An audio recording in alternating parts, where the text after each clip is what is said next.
Hey, what's up, guys? Welcome back to The Hatch. What are we watching, Trin? We are watching Getting Lost. It's a documentary from 2024. Yeah, people were asking for it when it was about to come out. I haven't really seen many people ask for it since it's out, but we needed to go back. Yes. Yeah, I've been thinking over whether I'm going to rewatch it again because I kind of got nostalgic feelings towards the show, and it wasn't that long ago for me. But this is the 20-year anniversary. I hopefully we'll see how this goes. It's hard to fit things like this in. I know we got the Lord of the Rings making ofs, but they're three separate movies of the making ofs, each individual film. And I don't want to do one, wait 6 months to do the second, and then whenever we get the chance to slot them in. So see how this goes. Yeah, but I'm really excited. This is either going to fuel the fire for me to rewatch it, or it might cleanse my brain to like, okay, I don't need to now, but we'll see. It's just, I know it's some interviews and stuff that I don't know if they've got everyone back to do it, but I hope so. I really do hope so. See if your was it Quinn, your friend? My friend, yeah. But yeah, I'm looking forward to it. What about you? Yeah, I'm really super looking forward to it. I'm very nostalgic, you know me, about shows, and especially shows we watched for the channel. So yeah, we'll see what this will bring us. Yeah, because you were in pain mode for the reactions because you'd seen it. Yes. So- Yeah, I was really getting like, I should say nothing, but I should react too. What can I say? So yeah, this is going to be refreshing. Change of pace. But Yeah. Are you ready to watch it now? Yes, please. Yeah, let's get into it. Let's go. You might not want to watch this if you haven't seen Lost yet, because it's gonna ruin everything. Early. You have been warned. Imagine coming into this. Yeah. You don't even know what it is.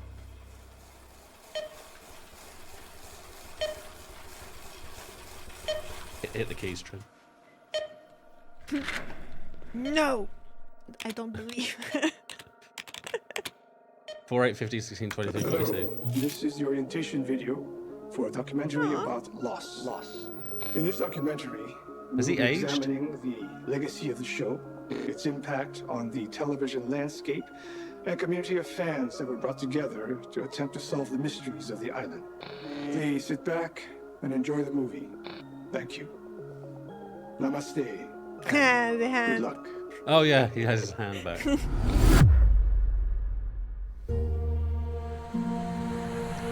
Ugh. Lost is so much more than a television show. Lost changed my life. It changed the lives of many people. The idea immediately struck me that if it weren't a regular island, that's a show that would intrigue me. It really did make you question what you believed in. Are you a man of science or are you a man of faith? There was nothing that had prepared us for the scale of loss. Drugs that These are all kills. deeply flawed people. They're all seeking redemption. Hey! And that's incredibly compelling. I don't think people realize just how much it transformed the television landscape. Ring. Lost was a huge deal at the Sounds time. It was ring. gigantic. It was a really special time. It felt The historic. handcuffs. And we didn't know it would have such an amazing response from fans. But we knew it was sort of go big or go home. That bloody shoe.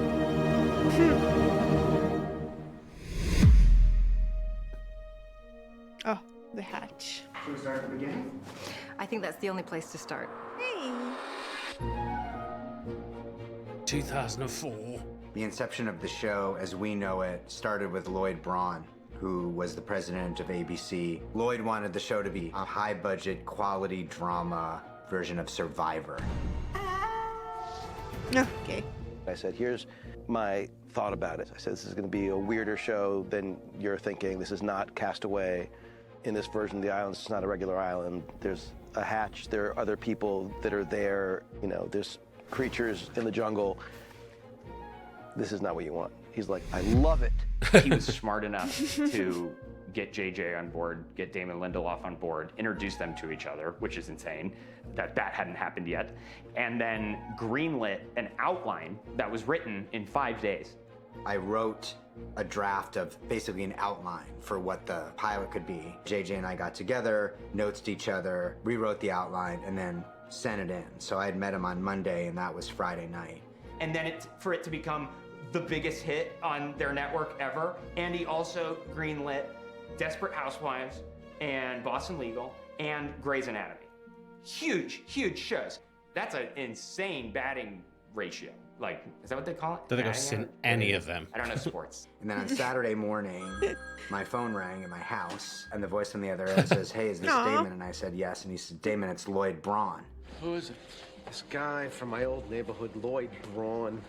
And JJ had been prank calling me all week. And so when I got this call, I was like, "Hello, Lloyd." And he just paused, and he was like, "Well, anyway," I read the outline, and I was like, "Holy shit, this is the actual Lloyd Braun." And he said, "We're greenlighting this pilot." To me and a lot of people, wow, the pilot of Lost is the perfect pilot. And the episode was called Pilot. He was the pilot. Yeah. Look, this is it. There is before I watched this hour of television, and there's after.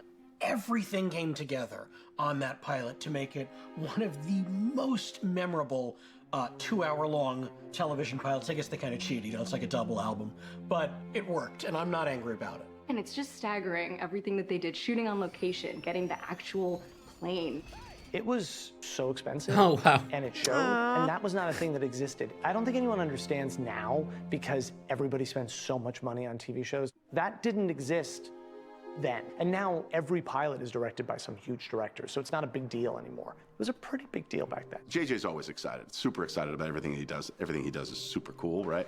And he was like times 10. He was so excited about this. And I remember asking JJ, like, what's the look of it? You know, usually a cinematographer meets with a director and go, let's watch movies, let's look at photos and try and get the look of this, but he never had time to talk about it. So one day I remember finally going to his house and I showed him my lookbook. He said, yeah, that's all fine. This is what I want. Let's make it look good. Try to win an award. Okay, cool. It was crazy for all of us. It's a good-looking nobody show. knew what we were doing. We just loved it. It happened so quickly, there wasn't time to plan out what Lost would be. JJ said at one point, it feels like we're in film school and the teachers are letting us do whatever we want to do. I remember we were writing the pilot on the plane, and it's a weird place to be writing the pilot of Lost. I really believe that when JJ wrote the pilot, he was inspired. I will stand by the fact to this day that I really believe JJ is a genius. Not in that swanky LA, oh my God, you're such a genius way, but like actually a genius. I mean, he stepped into the mystery. He didn't know where it was going. He didn't know exactly how it was going to pan out.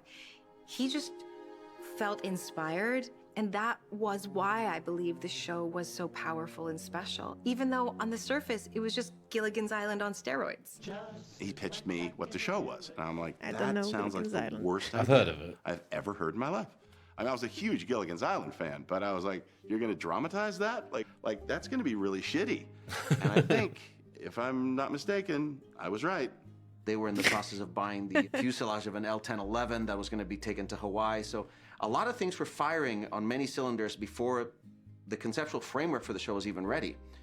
And it was like, what? You know, and we had 10 or 11 weeks to write it and cast it and film it and cut it and turn it in. It was complete and utter chaos at every single level. The first priority was casting. I do remember they were still putting together the cast. They were writing it as they were casting.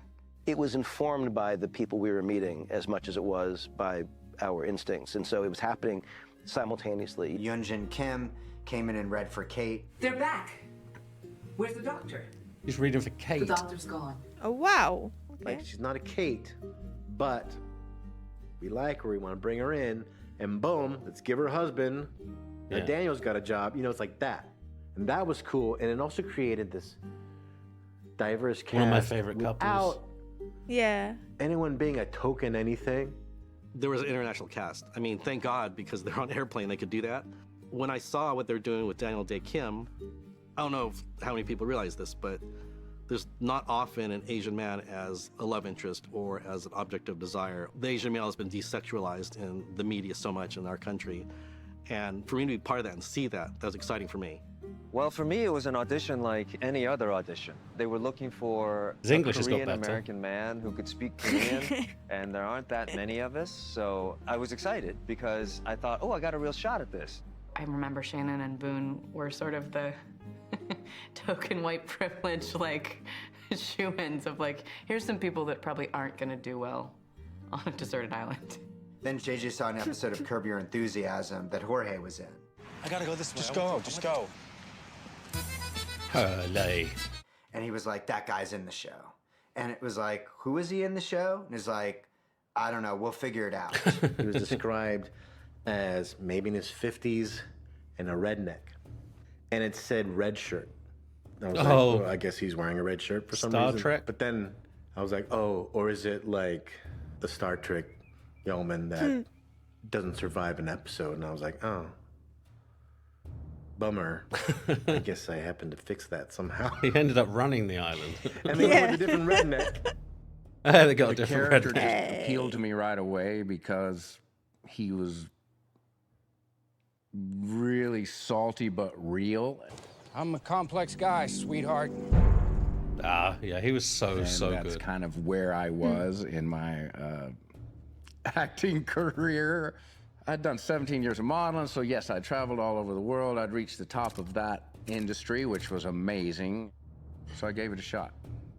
Hearing about the audition of like, oh, they want an Aussie person. She's still pregnant. And I was like, oh, years pre-up, you're like, no script, just going off of like, love JJ.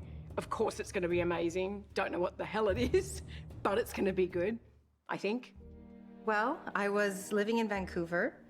I was driving a beat-up old Toyota Corolla that had duct tape for a back window because I couldn't afford to fix my back window. And I had decided that on a lark, I would go out and do some real live hardcore auditions for acting roles, not like commercial roles, which is how I'd paid my way through university. I'm going to Live Links. All you need to do is pick up your phone, and in moments, you're there. Evangeline Lilly had done precious little before she ever got there. Oh, and wow. in the fucking pilot, Looks so they different. revealed her to be a great natural fucking actress. When they're being kind of chased by the smoke monster and Evie gets like kind of separated from the group Yeah, and she's everyone. in that like mangrove forest. Just love that whole sequence so much.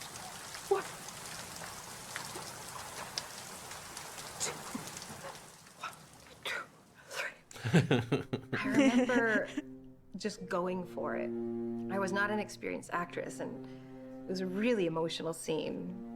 And so the only tool I really had in my arsenal was just balls out. I just had to go for it. And she was incredible. And I said to JJ, I said, what did you say to her? And he goes, nothing. And it was just, she had this innate ability that was just incredible. So I guess my lack of craft and my balls out approach worked. But I remember hating my performances when I saw them. I felt uncomfortable and weird, and I was like, ooh, I don't know. So originally Kate was going to be the lead character of the show. It wasn't going to be Jack Shepherd, it was Kate Austin. Jack Shepherd was actually going to die in the pilot. All the fans watching this are like, we know. And it was going to be Kate's show. Thank God it wasn't. I mean, that really was more than I think my little shoulders were ready to carry with the lack of experience I had. Matthew Fox had already carried a show on Party of Five. I think he was a better candidate to do that. Big hair. Wow. And you'll never guess which movie star had Matthew Fox's role first. Michael Keaton was supposed to be in the pilot. Yeah, Michael Keaton was yeah. going to be like the Jack character and then die at the end of the pilot. And you'd be like, whoa, wait, what? Which completely and totally signals to the audience that No one's anyone can safe. die at any time. And whatever you're expecting, the show isn't going to play it safe. The reaction we had from people was like, they really did love this character of Jack. And then he died, and people just hated the whole project. So we thought, well, that's probably bad. But the problem is, That might be with bad. something like that, there's the upfronts. All the advertisers go to New York. They're spending their ad dollars ahead of time. Michael Keaton, I will watch anything with Michael Keaton. So they're going to pour their money into something and then watch the pilot and go, kill that character? No way. So JJ's like, oh, I got a guy we can kill. You. I look up and I see that they're prepping a dummy that looks exactly like me. I was like, wait, what? We're in the middle of shooting the pilot, and I'm thinking, Kate, crash, the pilot dies, everyone's stuck here. How do you continue the story? I told JJ, I go, how can this go? Like, what? It seems dead end to me. And he said, don't worry, it's not going to get picked up.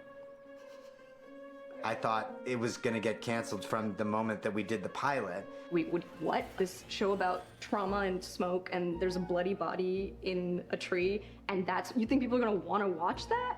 I mean, when that guy gets gobbled Of course up they into wanna the watch engine that. in the beginning. Yeah, that was a Oh, joke. fuck. This is real, man. This is like, they're not fucking around. When you went out on that beach and saw that airplane, it made you a little nauseous. It was real. I'd never been on a production of that size, so I had something to prove. I was like, oh, goodness. My character was supposed to be from Buffalo, and I didn't want to go in there talking like I'm from Buffalo, yo. You know, so I was trying to have no accent. And then the first day with JJ as your director, and we started filming, and he said, okay, cut, stop. And he came to me, and I'm like, oh, no, I'm tired. He was like, sounds like you're trying to hide your accent. And I was like, well, he's from Buffalo.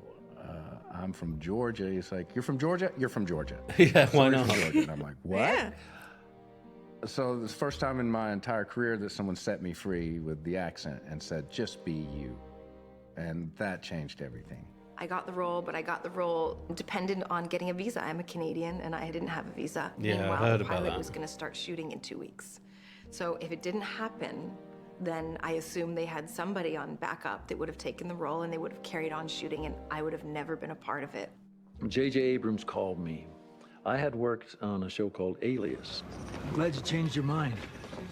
I always forget the word for giving all the information for blah, blah, blah. I was Mr. That guy. Exposition? Mr. Exposition. Funnily enough, I could remember all those words, but not the word exposition. Everybody was terribly excited. We all looked around and said, they're spending a lot of money. Oh, so this better work. Better be successful because it looks really expensive. Didn't know what to make of him in the pilot. Buzz. It was the most expensive Yeah. pilot ever made. And this was the end of pilot season. And so it was kind of a big gamble. Lloyd got fired, and I got called by the new head of ABC, who said, we don't know if there's a business in this show, and we want to air it as a movie. This is while we were shooting. And I remember saying to him, you tell me what the ending is for this thing, and I'll shoot it. And I never got a call about that again. It was the most expensive pilot at the time. If you had done a comparison, it would have been one of the least expensive studio movies. If the pilot doesn't hook you in the first 5 minutes, the polar Wow, bear look at him. hooks you. As a fan, that was the moment I was like, what am I watching? It was comedy filming it because, you know, the special effects were Oh, the raw. polar bear. But it worked because it's coming at you through the jungle. We ordered a stuffed polar bear, as one does, and the polar bear showed up, but what it was it was a polar bear that was like lying on its side, but half of it was basically just flat. So if you stood it up, it looked like half a polar bear, which was not helpful. And then JJ in the end throws a pillow at me. So bad. It was just me and JJ going 1, 2, 3, and then throwing this big stuff thing over the So I'm like dodging JJ's pillow fights, you know, shooting this thing. It was hilarious. That's what made me feel like I might survive that day, because I had that one line. I just shot a bear. I just killed a bear, you know, and he loved that delivery. So I was like, thank God. We had to have a title card, and I just loved doing this kind of crap. So I had my laptop, and I just did the best I could, which, by the way, has a ton of awful artifacts on it. Like when I look at it now, I'm like, but it worked. Fuck, how did we ever let this happen? It's a VHS But tape. It was one of works. those things where, like, Yeah, I it's a- did it thinking, well, if it works, we'll replace it. And we just didn't. And somehow that thing ended up on TV. We had a screening. JJ had us all over to his house. I just remember us all sitting there And even just like the first 5 minutes, we all just looked at each other like, holy shit. It's happening now, actually. I've got full-on goosebumps. Wow, you have. Like, this is fucking cool, man. It's like nothing we'd ever seen. There was such a purity in shooting the pilot because it was ours. It was completely ours. And we were a team, and there was so much camaraderie and excitement and joy. We felt like a family, like we were on a journey and we were just embarking. On the show, we're a bunch of strangers that now have to live together on an island. In reality, we're a bunch of strangers that now have to live together on an island. And they created kind of a complicated, suspenseful pilot that they assumed there was no way that they were ever going to have to make more of. Guys, where are we? Where are we? When it actually got Still picked up gives as me a chills, series, it was like, oh shit. It's the ABC mega hit that has its fans burning up the net with rumors. The plane crashed, and they took off. Overnight stars in TV's hot new phenomenon. The show blew up so quickly. I went and did Comic-Con in 2004 in the summer between shooting the pilot and the show airing. And we filled an auditorium of 3,000 people. I was like, how do people even know we exist? How do they know they like the show? They haven't seen it yet. But there was this crazy buzz. And we knew that when the pilot aired, that either it would be a phenomenal success or it would be a dismal failure, that there would be no middle ground. And I remember the night we all went out after the pilot, and we all looked at Matthew, and he's like, yeah, you can throw away your boxes now. Because we like bought TV and bought like a couch, kept all our boxes in case we had to return it. It didn't make any sense. You know, it's sort of like the amount of people that watched your show is like the amount of people that watches the Super Bowl. It doesn't make any sense. I never watched the pilot episode because there was a plane crash in it. Brother. I'm a bit of a nervous flyer. I still, to this day, have not seen the pilot. Well, you weren't in it, so Yeah. start at season 2. What's that? I said we have to go back. I said it really quietly. My name's Bobby Moynihan, and I am the world's biggest Lost fan. And if you think you're a bigger Lost fan, come find me. I know a few. I like that it was a little... I guess snobby to like Lost. I liked being like, oh, I know everything about it and you don't. Like, I enjoyed it. I have acquired some Lost props over the years. We'll start off small. I have the giant fish biscuit machine. Really? Wow. It's 9 feet tall. The shipping was more expensive than the thing itself to ship it from Hawaii, but it came with like dirt on it, and I was like, this is Lost dirt. And I was like psyched about it. Yeah, not plain Wife's enough. not as psyched. It was in our living room for a super, super long time. Just knowing documentaries, I can't wait to see this insane montage.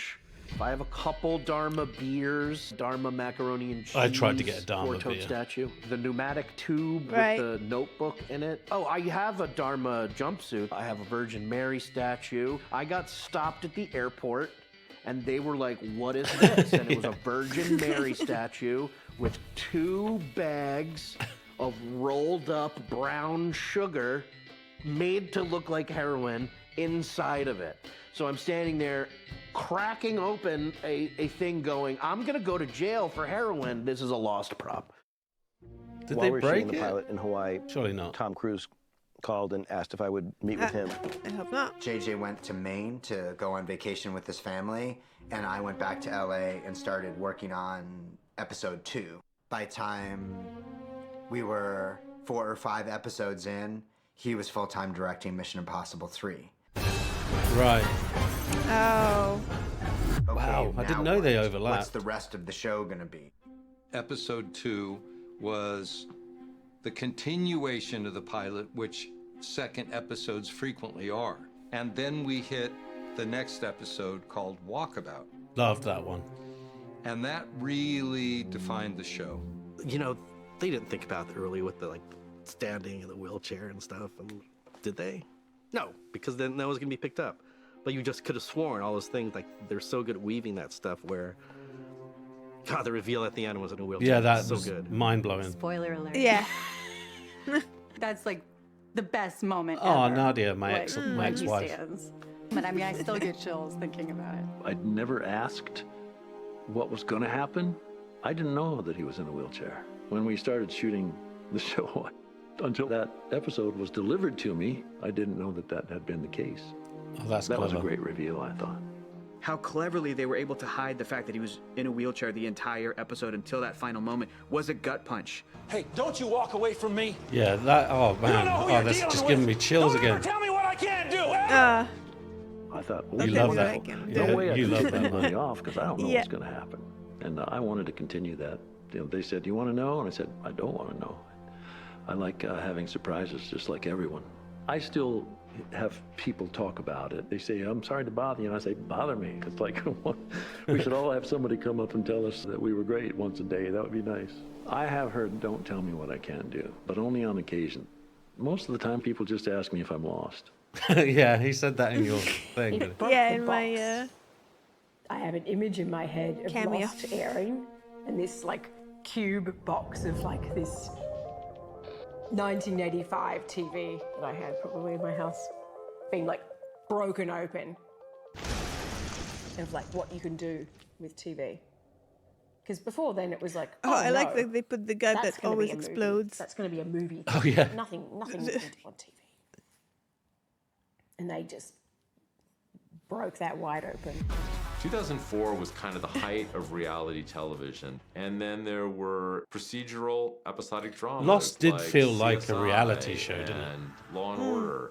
And then there were sitcoms. And that was basically what was on television. You start seeing this sort of new golden age, particularly in the area of serialized drama, which is something that television had never really kind of gone all in on before. Soon you're getting so many shows that are, prestige television. But Lost was I really want to incredibly see unique Deadwood. at a time Deadwood, when yeah. audiences and TV networks were craving unique. Tonight, we're going to take you to a mysterious island. Almost no one knows where it is, but millions of people have become obsessed with what's going on there. I got introduced to the show because I had a friend who was like, "Hey man, there's this show, it's on ABC, and there's dinosaurs in it for sure." I didn't think it was going to be a sci-fi show. I thought it was just going to be a show about people just stranded, like like Lord of the Flies or something like that. Like Jurassic Park a little bit with the trees. Everybody already had their preconceived notions as to what the whole thing was about. Was it purgatory? Were they all dead? Blah, blah, blah. Oh, man, they were in purgatory the whole time. No, they were not. I don't think you watched the same thing I watched. It The wasn't island that. was not purgatory. It was never purgatory. We never talked about it being purgatory. And the first thing we ever said to each other in that writer's room was that the island is not purgatory. The show is a bit like an iceberg, right? You only see the top 10% above the water, and there's a whole lot of mythology that exists beneath the water. Lost was that rare television show that expected. Oh yeah, more the of Dharma its logo on the viewers. shark as well. And it Yeah. did force you to pay attention, which I think Yeah, is a I was good locked thing. on. It's just really an important part of our lives. I mean, there's like relationships and jobs and food and sex and Lost. And in many ways, the story of Lost is really a story of its fandom. It was this really special moment where you still had whole families sitting down to watch the same thing. Now you can be into a really cool show and you're kind of hard pressed to find community face to face around that show. I think there was some level of enjoyment of that show. Oh, Brzezinski. Because of Oh, the yeah, connection Brzezinski. it Oh my inspired God. between How's your the people brains? watching it. Groups of people who didn't know each other. When you found out they were Lost fans, you were all a part of the club. To me, Losty, Losties yeah. are the equivalent of Trekkies. If you love Star Trek, you're a Trekkie. If you love Lost, you're a Lostie. Lost fans are the best. Curious. A little weird. I don't know if I can really describe a typical Lost fan. You just swing the camera over to Rob.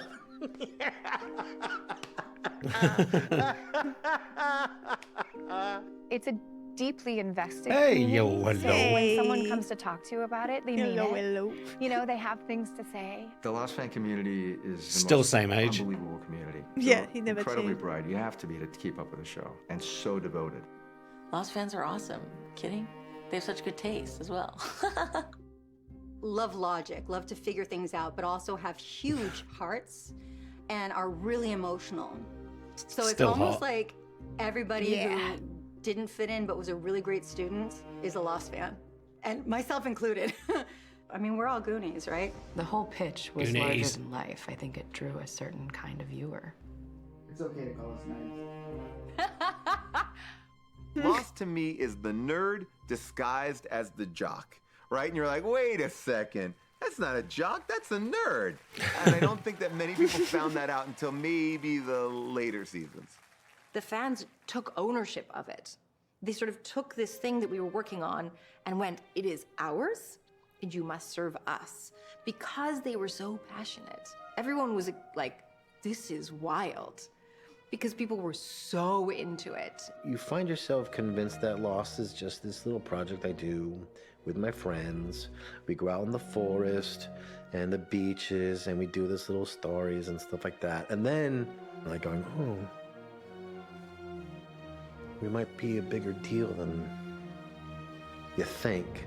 It really brought people together in this really cool way where people were like, this was my show with my Even if you died in fiancé it, or my roommate or my dad. in my head, you were Even always now, in you know, it. walk into a restaurant or something like Yeah. that, like it might take people a little second. Oh. You know, I go to school with you, but then they'll get it. You know what I'm saying? It'll fall into place. I was walking in New York City. A family comes towards me and they look at me and they double back and they go, ¿Tú eres uno de los perdidos? And it took me a while to figure out what they were saying. And I go, oh, the perdidos, oh, the Oh, lost. I loved his They were from Spain. Origin episode. And I go, oh, yes, sí soy uno de los perdidos. And that's when I was like, oh, wow, you know, this is like nothing I've been on before. This is a serious phenomenon. I was in a group called MKTO, Wow. Okay. and we were doing the Yeah, I Macy's did- parade oh, okay. in New York, and Kiss was behind us. They were talking about how they love Lost. You know what I'm saying? I was like, this is so crazy. We got Kiss behind it. They're talking about Lost. We about to go perform. It was just like, you know, so I was always getting moments like that. You know, people you would never expect that loved the show. I mean, when I saw my picture in USA Today, I knew that I was through the fucking looking glass because I've been in this business 50 years Good and wording. nobody ever gave a fuck. Yeah. And Lost changed that to a great degree. And Lost changed it in part because of the kind of fans that it had. Not fans that will come up to you and say, weren't you so-and-so? No, they know because they've seen the episode more than once. And they're not just high and goofing on the fucking trees. They're serious about it. They're way more serious than I ever was about it. I think Lost fans really helped change TV because the writers challenged the audience, like here is full diversity, here is subtitles, here's relationships that are taboo. You got a Midwestern white girl with an Iraqi soldier back then. Yeah, back It then. just stretched everyone's perceptions. And the audience stood up and said, yes, we want more of that. So for me, I love and praise the Lost fans for doing that, for showing the world. People don't hey, like we cookie want cutter more same shit. intelligent, right? You know, they're just diversity they and want it inclusion different. and the way life really is. I love it when you get a show. The show was that goes, asking "Oh, a lot wow." of big questions, you know, that I was asking. Why am I here? What is my purpose? I was told that I was going to hell at a very early age because I'm gay, and I had already attempted suicide. I credit Lost for saving my life because I didn't have a lot of support back then. And the message boards opened up this just vastness of friendships and people from all over the world that I could speak to. That's the best thing about my favorite communities. I characters, love that. about what was going on Yeah. and theories and everything like that. The anonymity that online was able to give you, nobody could hear my flamboyant voice. They could just get to know me for me, and that was one of the first times I'd ever felt that way, and the Lost community gave me that. The fuselage was this crazy new concept that you might have a place to build a community around a show. And I know the showrunners read everything. I always cared what people thought about the show, and I always wanted everybody to love the show. I'm just not wired in a way to say, I'm writing the show for me, and I can only please myself. And I don't thank give a you. shit what anyone else thinks. It was very Refreshment. important to me that people liked it. So like once I started working on the show, my dad became like an internet sleuth. And like he was on the boards all the time. I remember he would print them out and then bring them home and show me like what people were saying. And in terms of, look, do fandom opinions influence the show? Is a debate that's been going on since the internet came out. Yes, they influence the show. Obviously they influence the show. Do they drive the show creatively? No. Do they maybe put a little bug in your ear about something that you might talk about in the room? Of course. Nikki and Paolo is really the first time I can think of the internet truly affecting the course of a show's arc, where it seemed like the backlash around them sort of forced the showrunners into murdering them. Nikki and Paolo weren't written out because of the fans. They were written in because of the fans. Who are those other people? Like, what are their names? What experience are they having? It just kept coming up. So we were like, okay, let's try that. I hated Nikki and Paolo the moment I didn't they mind that showed up on episode. I really screen. didn't. I was like, what No, me fresh neither. hell is this? And so we just knew as soon as we got into the editing room from the first time that they were standing in the background of a scene and then they started talking to our characters, Hi, I'm Nikki. that there was just this feeling of like, where did these people come from? What the hell am I watching? Never heard these names before in my life. Nina and Pablo. Nina and Pablo. Nina Pablo. It was almost instantly like abort, abort, abort. By the time the episodes aired, we had already written them off the show. We did what you have to do in a circumstance like that. You have to bury them alive. But you take an expose, and now it's like the most polarizing episode of Lost in the run, right? Razzle dazzle! I feel like expose gets a bad rap. Expose's better than you remember. It's great. Billy D. Williams is in it. How are you going to be mad at that episode? It's great. Nikki's my girl. We found the pearl, and now she's buried alive. And the fact that they died at the end. The show kind of came What's there to be angry at? up at the same time as social media, and I think Lost fans were some of the first Oh, he's young to Ben Lyman. utilize Oh, yeah, social media right. to create Wow. these communities. I mean, Twitter was invented while we were shooting Lost. It was like the first time that you would have like instant feedback from audience members that were watching the thing, you know, as it was unfolding. It was really wild. And I remember saying, like, this is a flash in the pan. No one wants to read an opinion of 140 characters. You can add Oh, any dear. nuance. This won't last. And by the end, I remember watching it on Twitter, like live watching I it on still Twitter don't with know the how to cast. tweet. It's like I'm tweeting and Daniel Dakin is tweeting. And that was me watching Lost on a Wednesday. I was like, I think it was Thursday then. I was like, this is great. Me and all my friends watching my favorite show, our favorite show. Lost aired at a time just before we got binging. When Lost started, it was really appointment television. Like if you missed it that night, unless you had a VCR and Well, you we sent your binged VCR, it, but yeah. that was it. But as the show went on demand was becoming a thing. If you had cable, you could watch things on demand. This was before streaming, so you couldn't just. But people had TiVo back then. That was a huge thing that people were TiVoing Lost. So we went from being the water cooler show that everyone had to watch on Wednesday night to go and talk about on Thursday morning, to being a show that you could say, Don't tell me anything because I've recorded it and I'm going to watch it on Saturday.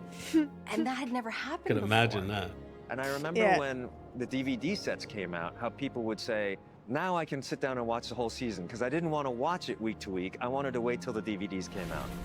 What If the I had a DVDs did DVD was player, they I brought would in buy more them. audience, because people were starting to get used to binge watching shows on DVD. And notoriously, DVDs don't pay writers a lot of money in residuals, because the studios argued that they spent so much money developing the technology, they didn't know if it would turn a profit. And, you know, about 2 years later, we went on strike. So. And so it really was positioned in this special time and place. And so much of what makes something a pop culture phenomenon was it the best? Isn't the creators actually knew what they were doing when they said, oh, this is what the world wants right now. It just happened to be the right place, the right time, and the right thing. And that was Lost. Imagine creating a show, being a part of a show that has that much influence and power over people's Young Kate. hearts and minds, daily thoughts and workplace conversations. It was inescapable. People were talking about it everywhere. I'm gonna do a quick impression of me watching Lost. Here's me every single time it goes to a commercial during the show Lost. Here's me. Ready? What the fuck is going on here? So, how about Lost this season? It's the first season of Lost on DVD. That's the meaning of Christmas? No, it's a metaphor. It represents lack of payoff. Hey, maybe we can go to the island from Lost. I remember that I from don't wanna listen to Community. Matthew Fox's heavy breathing. Keith, what is the Dharma Initiative? My relationship with Lost is not your business. It's extremely personal. The island, it was mythical, but in the end they died. I didn't understand it, but I tried. At the beginning, I It loved wasn't the that work, hard to figure out, really, and was I it? really hated the fame. I'd reached a point in my life where I was being trailed by paparazzi. I couldn't go to the beach in Hawaii anymore. That was the thing that made me desperately want to get out of my contract. I wanted to quit. I wanted to leave the show. No. They did have like a very big idea for Kate. They wanted her to be really interesting. They wanted to give her a sordid and dark past, which often wasn't done with women, but was done much more with men. They would make a man have, made a lot of bad decisions, but you follow him in his journey and he's redeemable and you love him. And it was like, that's the male story. And the female story was like, she's so perfect that you can't fault her. Which is a shame, because then females watching movies and TV back then were like, oh, so in other words, I have to be perfect to be loved, and a man gets to be flawed and be loved. And they were really breaking that mold with Kate, which was exciting, and I loved that. And then the triangle took over. You ready? Ready. That must have been really annoying to play. Jack? Oh, yeah. Or Sawyer? Jack or Sawyer? Who is Kate gonna hook up with? I don't know. She'd sleep with Sawyer, then go see Jack, and you'd be like, what's going on? And my character really became about Jack and Sawyer. And she bounced between them in this very fickle love triangle where I don't think it was a very good look for her. I was hungry for her to have more interesting material and, something better to do than run around after two boys. At the beginning of the show especially, there was a lot more of a sense that the island had a very active psychic plane. And a lot of that had to do with Walt. And look, people are like, well, they never really said whether Walt was psychic. Yeah, Walt was psychic. Walt manifested the polar bear, okay? It's pretty clear from the episode that he did, It's in right? the comics. So we knew that from the beginning. And, maybe the network wasn't excited about the idea that Walt was psychic.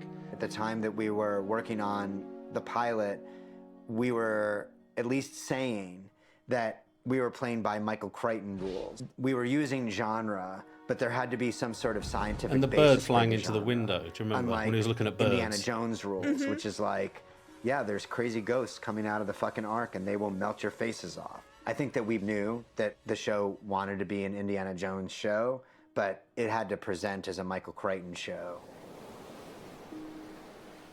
And then I had an idea. I'm a dog person, right? Vincent wasn't the most trained dog. And the dog was literally having the best time of And his it was life, female. like, on the beach, jumping Yeah. in the beach water, Vince. like running around. So it was good. But, like I said, it was a task trying to get him to stay here. And He was somebody's lab who kind of can follow her and do things. So I went up to her and I said, what if I want Vincent to swim after the raft? Don't tell me he's the only lab in the world that won't jump in the ocean. She said, no, he'll jump in the ocean, but the only way he'll follow the raft is if I'm on it. Yeah, I was going to say you'd have to put her on it. I said, okay, great. So we put her on the raft. We get our cameras on the raft. And we see everyone on the shore waving and all those beautiful shots. And Vincent now jumps in the water away from Maggie Grace and is swimming toward it. That was so cute. And then I get the coverage of Walt saying, go back, Vincent, go back, Vincent. Go back, Vincent! Vincent! Go back! Then you have to take Oh my her off God, the boat. I can cry don't you? remembering. Every dog lover in the world loved that moment. And I didn't tell Damon and Carlton I did it. They went, oh my God. being on the raft was a great thing, too. That was just amazing. Like, that thing was actually just floating and just being out there. God, I loved that raft. We had to sail that damn thing. They left us in the middle of the ocean with that thing. We were sailing it, and no boats could be around because it's a helicopter shot, so it's like wide, and hey, we were going to Kauai. That little bamboo thing, I was like, holy shit, it works. I looked at it as a rescue, not so much a kidnapping. I mean, I saw a child with a group of adults that none of them seemed to be really responsible, and they were floating in the ocean, lost and certain to die. So I thought I was saving him.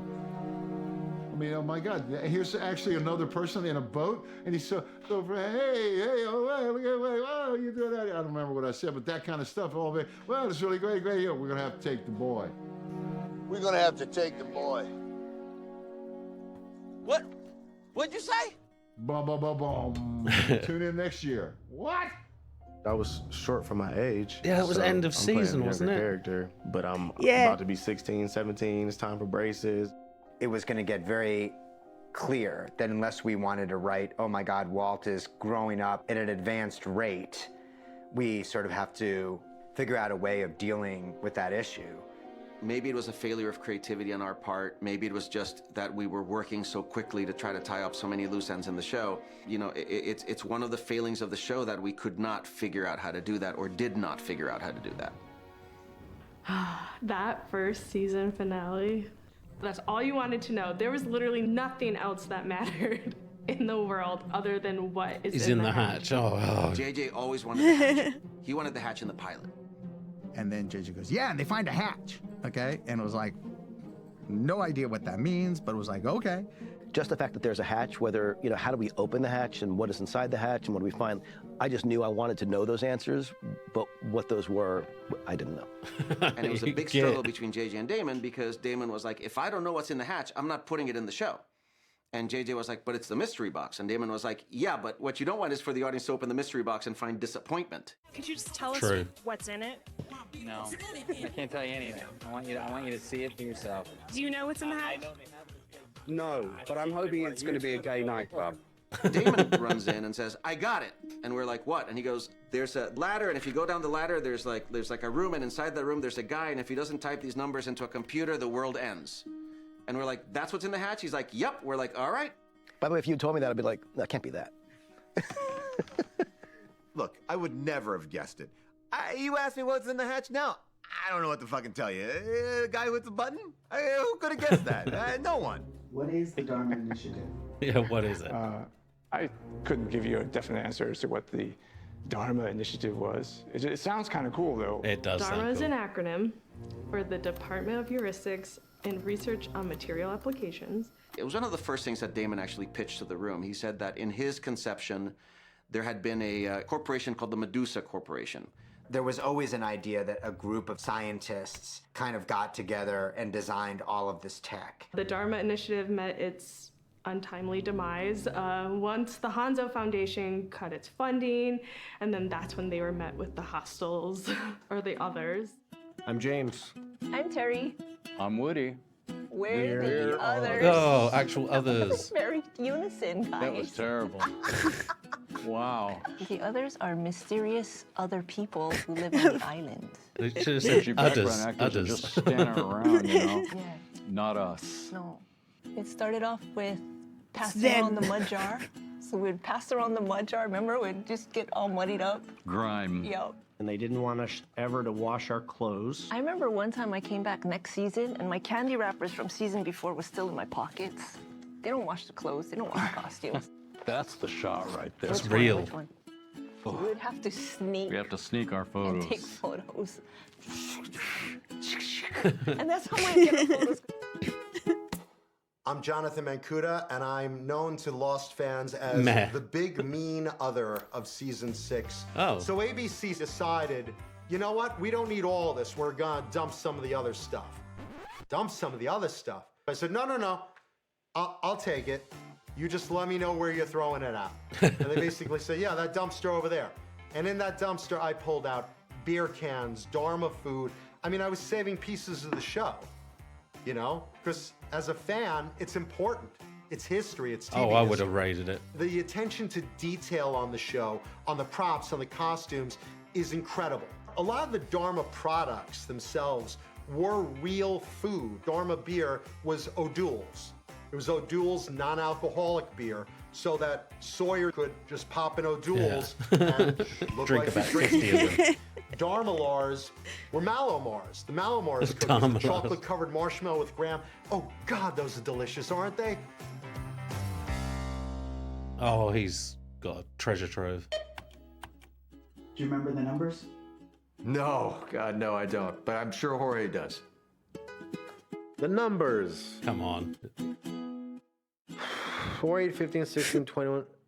No, 23. 4, 8, 15, 16, 23, 42. There you go. We'll edit that out. Do you know the lost numbers? No. No, Michael has them. 4, 8, 15, 16, 23, 42. Hey. That's an intriguing mystery. What's with the numbers? Our I Ben. don't remember the numbers. Do other people?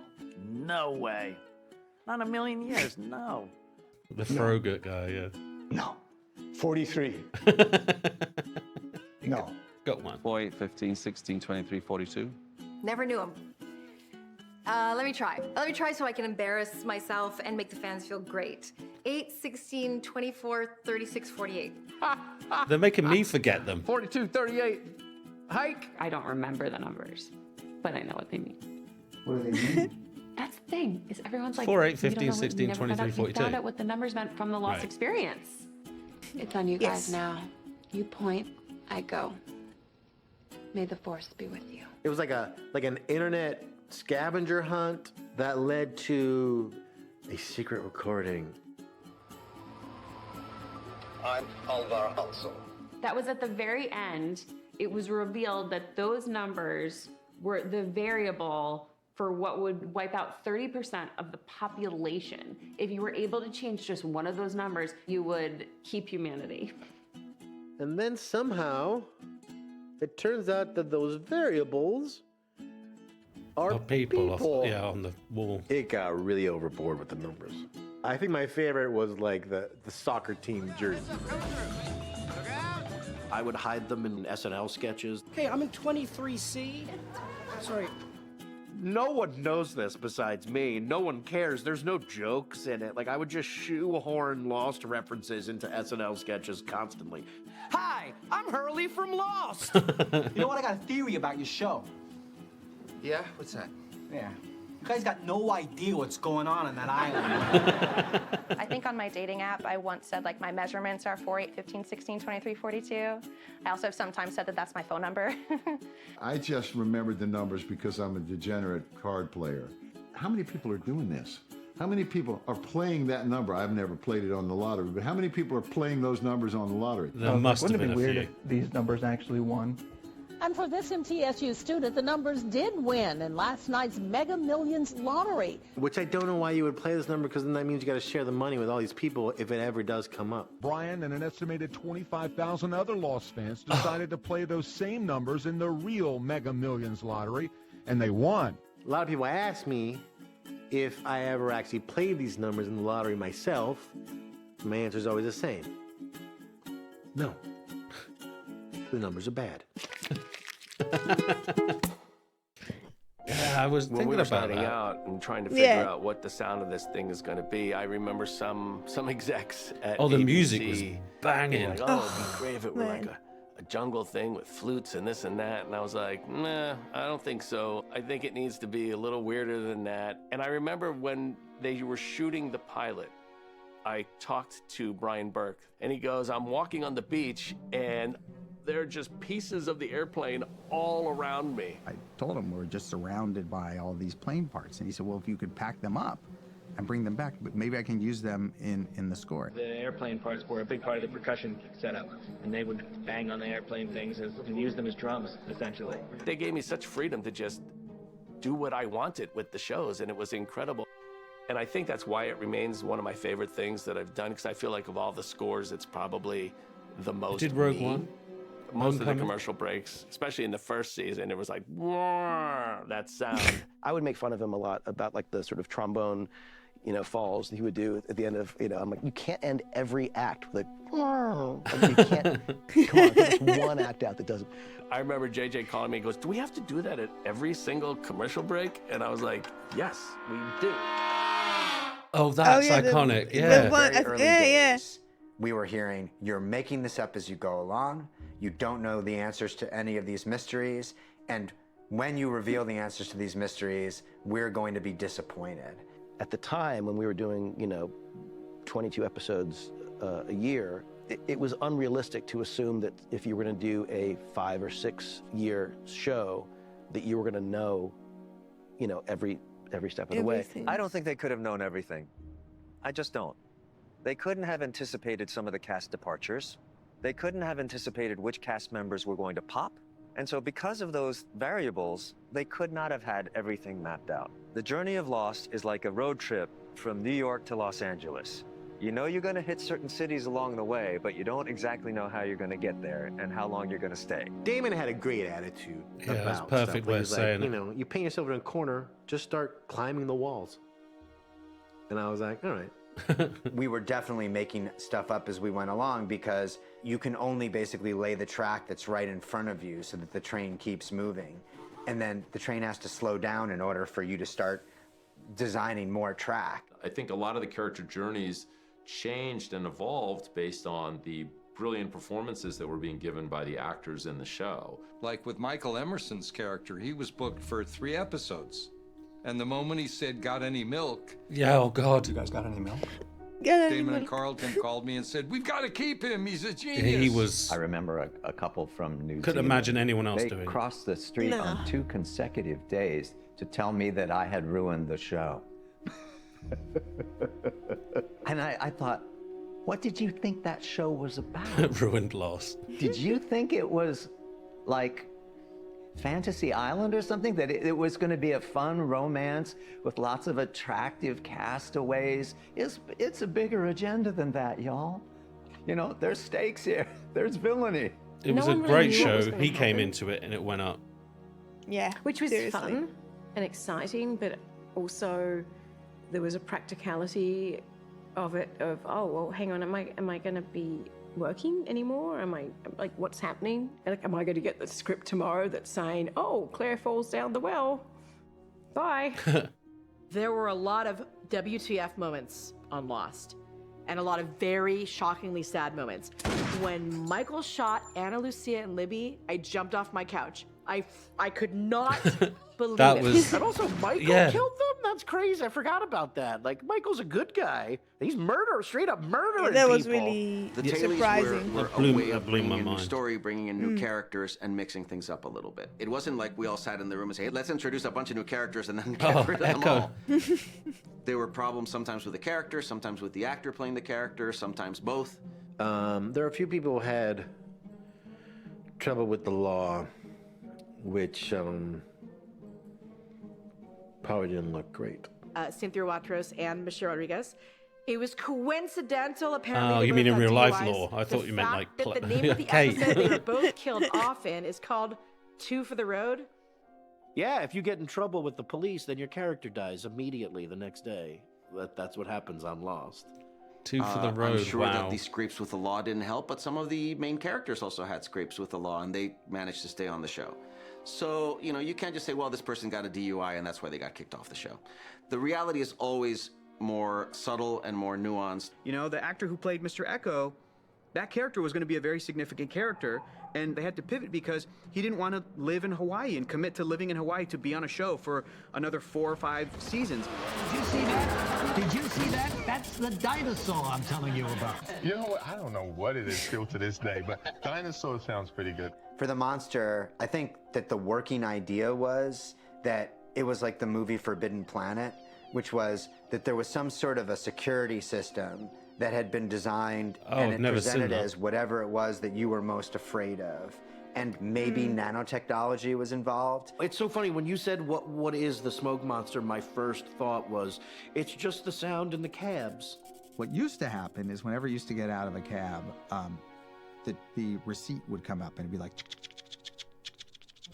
the sound you're hearing is the receipt thing. But the reason why I wanted it is so subconsciously, anyone in New York City would be walking around and they'd be hearing this familiar sound and they wouldn't know why. I just That's wish clever.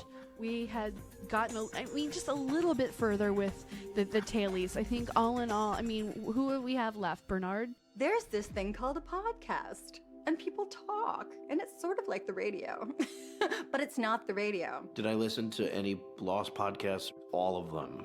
And they kind of became my drive time listening going into set because the commute for Lost was an hour. You're interviewing Ryan for this? Oh, yeah. Well, there was a photo of Ryan basically like wanting to post it, like keep an eye out for this guy because he's gonna spoil the show. And I knew who he was because I listened to his podcast. Ryan, first off, is just one of the best people. Sweet, kind, soft-spoken, true nerd. And he and his wife, Jen, did this podcast called The Transmission. They look like your typical Mililani family. But when the kids go to bed, Aloha, welcome. You've tuned into The Transmission. Jen and Ryan Ozawa turn into internationally known podcasters. They had the most amazing Lost podcast, Ryan and Jen, and they were very fine with sharing spoilers, and no one judged them for it. So Hawaii law is unique in that anybody Well, you don't has have to access listen to any it. beach, public access to shorelines Oh, and yeah. cash, so they can't stop you from coming and watching or, frankly, walking through the set. They really wouldn't care until I would pick up a camera, and then they would leap into action and stand right in front of the camera. At the time, I would say it was a friendly, cat and mouse situation. I tried to be the best stalker I could be and not really get in their way. I think that in terms of the crew, we kind of came to a general understanding that I'm going to do what I'm going to do. Fans got a fan, production's got a production. I never saw Ryan as a problem to the show. I saw him as a fan. And so, I like the fact that he had a podcast out there about the show and they were talking about the mysteries of it. Their website and internet broadcast get at least 20,000 hits each week. It was definitely a family affair. We had Kate do kind of the intros when she was old enough. I do have memories of sitting in front of a microphone, Dad giving me a piece of paper, and he's like, okay, say this. Transmission, episode 43, November 8, 2008. I remember staying up late to watch my parents watch the show, basically, because I didn't know what was going on. Neither did Carly is my halo. most Okay. people. My name is Jay Glatfelter. Jack Glatfelter. And we are Jay and Jack. Our podcast is the Lost Podcast with Jay and Jack. Do you know that, side note, do you know that Jay and Jack, the older guy, his dad, do you know they auditioned for Survivor once? The reason I believe I'd make the ultimate survivor, I'm a very competitive person. I have the ability to push myself to the limit, and I will never let myself quit. Oh. Just a weird fact from Bobby Moynihan. Well, I didn't know what a podcast was. Yeah, I mean, yeah. He kept mentioning this podcast thing. I go, yeah, whatever, kid. It gets so fun to just debate and talk about it, And I think that's what makes this show Lost so good and why you have well over 100 Lost podcasts about it, because it brings up such great discussion. If you don't mind talking a bit about Colleen, didn't you guys meet through the podcast or something? Yeah. No, it's crazy. Because of this TV show, I met my wife, and then my kids exist because of this TV show. My name is Colleen Glatfelter. I am the wife of Jay and Jack, and the mother of Zach and Alex, and I am a Lost fan. I had listened to podcasts and was like, let me check out to see if there's any Lost ones. I was like, Just oh, a hey, couple, there's I would've Jay. thought. That's the voice. Now he's got a real face. He's a person. And then I was like, he's kind of cute, and he's super nice. Now I'm getting bright red. Steve Jobs went up on stage and said, look at iTunes. It's amazing. You can go on iTunes and you can download Lost. There will be an episode of Lost broadcast tonight. You can buy it tomorrow. And what happened was people would be like, I want to do that. That was they downloaded massive, that kind of iTunes. thing, man. They searched for Oh, Lost, yeah. and they got us. They're like one of the most popular podcasters in the country. I was just being told that more popular than ESPN, NPR's podcast. I mean, there's some heavyweights out there, and they're topping them. I didn't check the list obsessively. I never checked the top 10. Yeah, we always check the top 10. Hi, I'm Chris, and I produce the official Lost podcast. I took the idea to the publicist for Lost at the time, and I said, hey, we should do a podcast for Lost. He looked at me and said, What's a podcast? Hello, everyone, Oh, and welcome dear. to the official Lost podcast hosted by ABC.com. Every show has a podcast now that is official. Everybody tried to mimic the format that Lost did, and Lost kind of just sort of trailblazed it. Okay, honey. Can you hold that a little more? As Lost continued to be a massive success, the writers knew that they wouldn't be able to keep telling the story of the survivors of the crash of Oceanic Flight 815 without knowing when the show would end. Okay, it's a massive hit show. The business of television is to keep hits on the air for as long as possible. This is not the era of limited series. This is the era of, if you have a great idea for a television show and it's a hit, we're gonna make you do it forever. So when we get into season 3, Gotta be careful we not get to kill it, Jack, though. Kate, and Sawyer Yeah. trapped on a Hydra island with no way out. The Lost writers are creating a metaphor for their own plight. They're looking around at the board going, we gotta do 22 episodes? Like, maybe some of them have to be bad. The question was, how do you keep the show going? And my answer was always, well, you can't keep it going forever because it's a mystery show. I have to give initial credit to Stephen King. We went and we did an interview with Stephen King in Maine, and one of the things that he said to us was, you guys are going to need to end your show. I know that Damon, JJ, Carl, everyone wanted this to have a proper resolution, but it was something they had to really fight for. I was obsessed with getting an end date, and nobody else wanted to have the conversation or envisioned it as possible. So when we said we want to negotiate an end date, they were just like, that was crazy. But we stuck to our guns, and Damon and I threatened to quit the show if we didn't get an end date. Right about the time they get that in season 3, Lost reframes and reboots with a completely kind of new approach Yeah, to I storytelling. sensed that change. We get this fantastic Yeah. stretch It of felt like it was in a episodes. holding pattern for a bit, didn't it? And then it... At some point, Because yeah. of shows like Lost, I think shows are more willing to be like, no, we gotta end it here in season 5 so we can stick the landing. And I think because Lost didn't stick the landing in certain people's eyes, other shows have benefited from that. I don't think you make a show now without thinking about the end game because of shows like Lost. When I started writing about Lost, the word spoiler was sort of new to me, and I think to a lot of the Lost community. Every interviewer would be like, what can you tell us? But they knew that we couldn't say anything. You know, everybody was trying to get the scoop, you know? We had to keep it under wraps. But I'm like, bro, I'm only getting portions of the script. I really can't even tell you if I wanted to, you know? They would messenger us scripts in these like unmarked envelopes, like to our front doorstep. Sometimes we'd only get pages. Script security became a big deal on that show, and it has been a big deal on every show I've worked on since then. You know, God, we got like red scripts so you couldn't photocopy them. Now people would be like, why is it red? It's no point. Just take a picture. And it was Yeah, true, you could do it nerve-wracking now, because yeah. your name was on every script, so you had to make sure no one took that thing and leaked it out, and people did.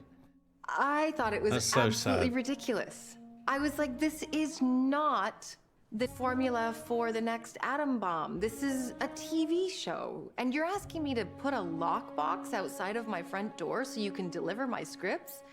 I was a stubborn kid who was like, fuck that. I am not doing it, and I never did. I was never a believer in having to do red scripts or to keep scenes away from the actors. These are the people that I trust the most, the actors and the crew. We had to shoot different people in the coffin.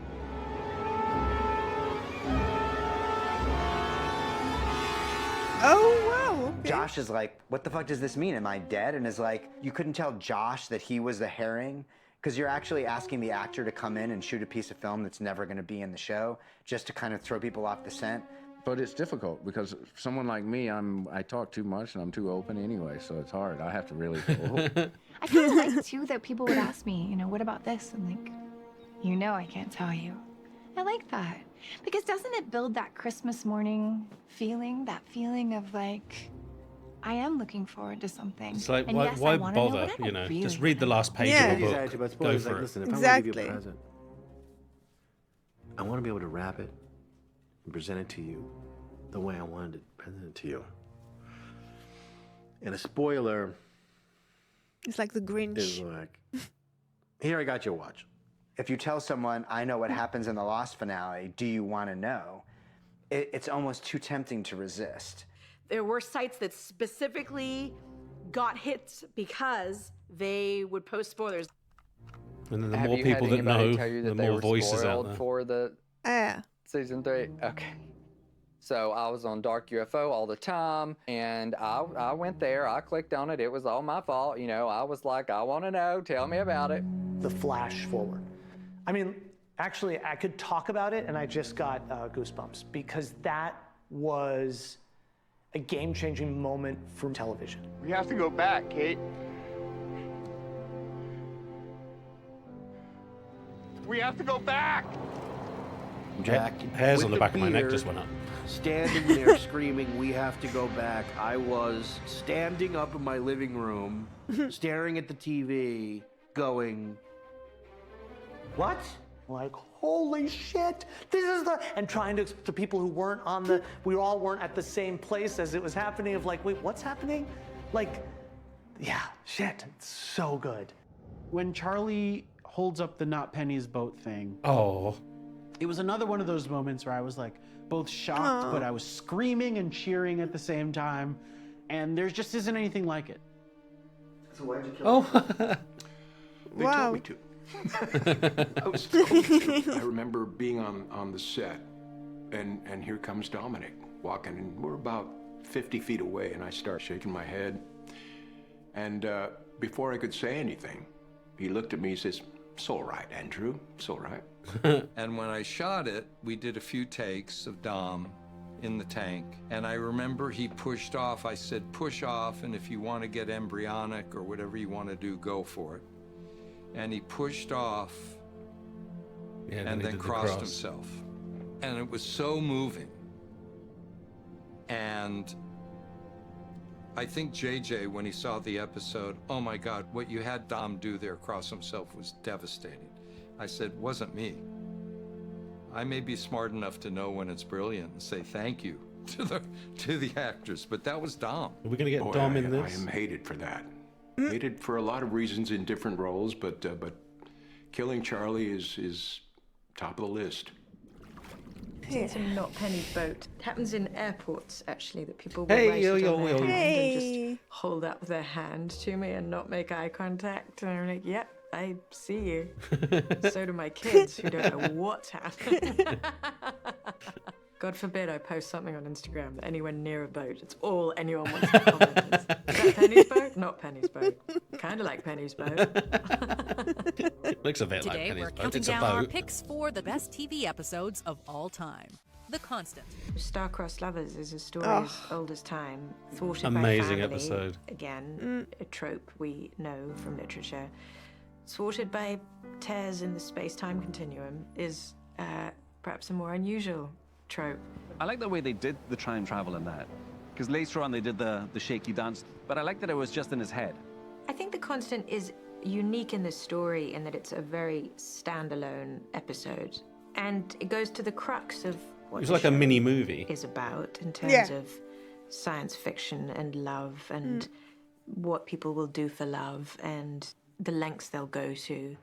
This is my wedding ring, and my wedding ring has an inscription on the inside, and it says, "And you have her," which is the last line of Penny's letter to Desmond. Oh, that's Because cool. all we really need to survive is one person who truly loves us. And you have her. In my wedding vows, I said my wife is my constant, and she said the same thing, and it was sweet. I have to say, I didn't know that people had me in their wedding vows. That feels really full on. Aw, it's fun. Wow, I haven't seen that for a long time. It's unbelievably moving to be remembered and in a way that is really meaningful to people. I love having my framed Desmond and Penny photo because people that get it love it, and people that don't are just like, who are those people? And then I get to talk about Lost. Wow, a framed photo of a fictional couple. Sure, why not? Hello, stranger. Hello. Oh, wow. How are you? I'm sitting here doing an interview for a Lost documentary. Okay, so they said to me, that you've never watched the show. I can't believe you've never watched our scene. You know, the constant.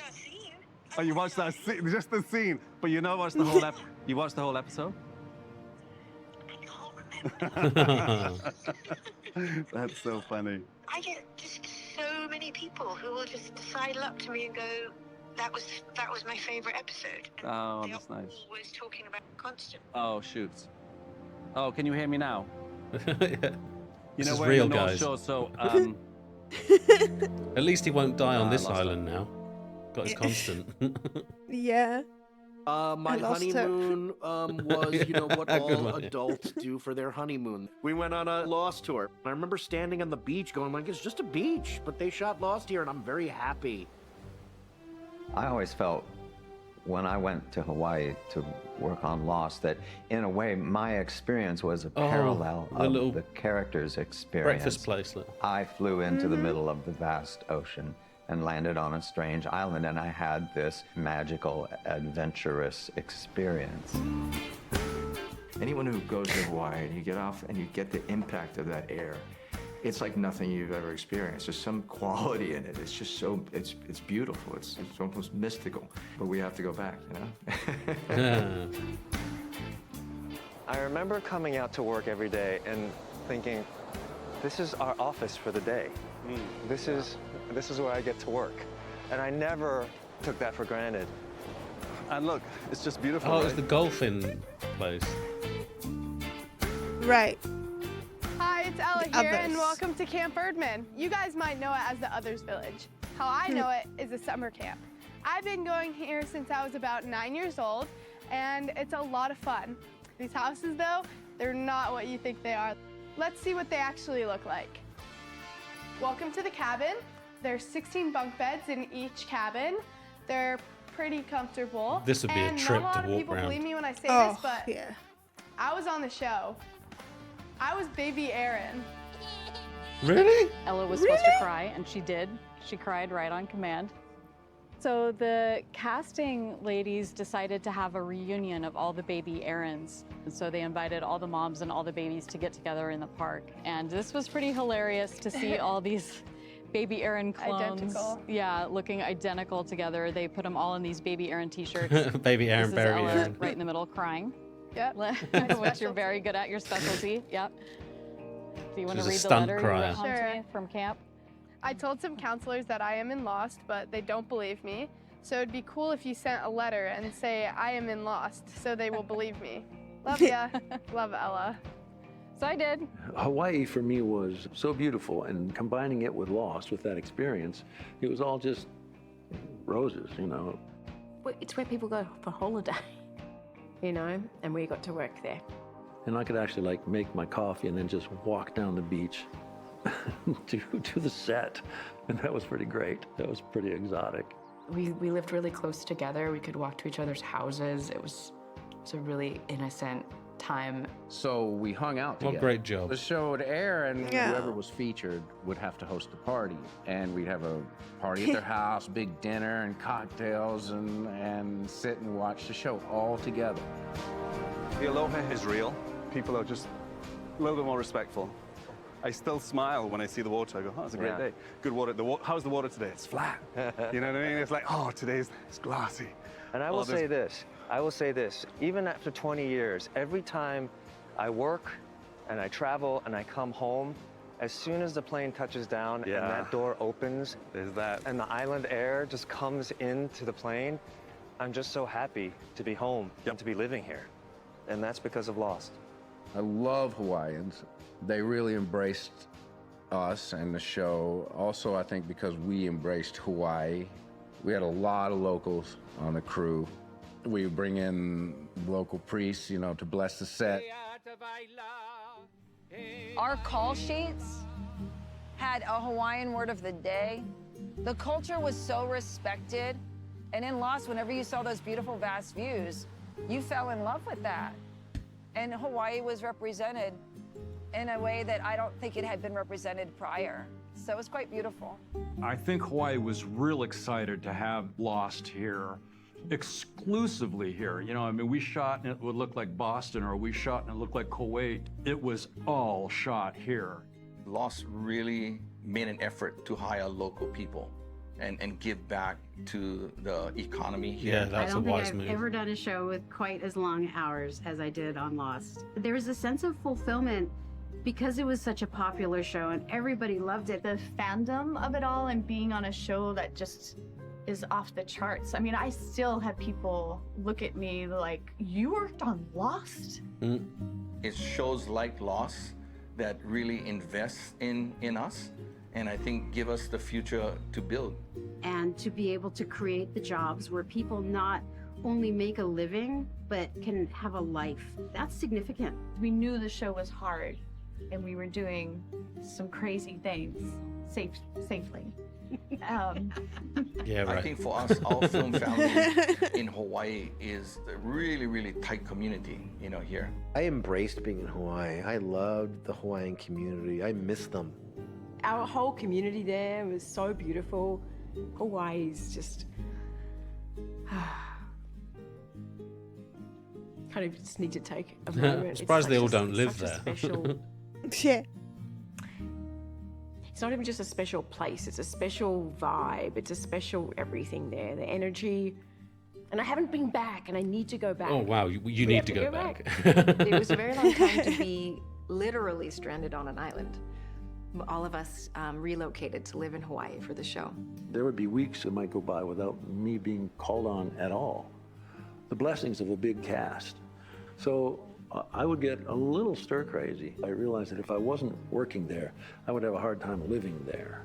I can only listen to so much Jack Johnson in the elevator. Terry O'Quinn and Josh Holloway and Naveen Andrews would bring their guitars, and we would all, in between setups, just sit and talk and sing. A lot of the cast are really good singers. And so we would just have sing-alongs on set.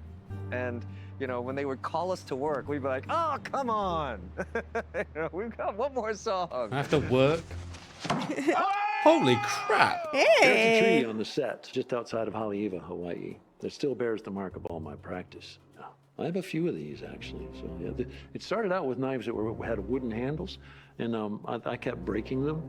Yeah, see, the tip's a little worn from being buried in that tree. Give me one. Oh, well, good times. People have the illusion that you can just be anywhere and throw a knife and hit something or somebody. And I had to be the proper distance. The knife's going to spin so many times over so much distance. I still have a knife by my bed. If you come into my house and you break down the door and you stop the proper distance away, I'll stick you. That was, I didn't know he got it that good. Tattoos of Not Penny's boat and all kinds of things on their body parts. And I'm like, wow, you really have me with you forever now. I saw a very elaborate and detailed and lifelike tattoo of Benjamin Linus's freaking face on somebody's body. I thought, well, that's cool. It's flattering, but you can't ever erase it. I don't think he wants to. No.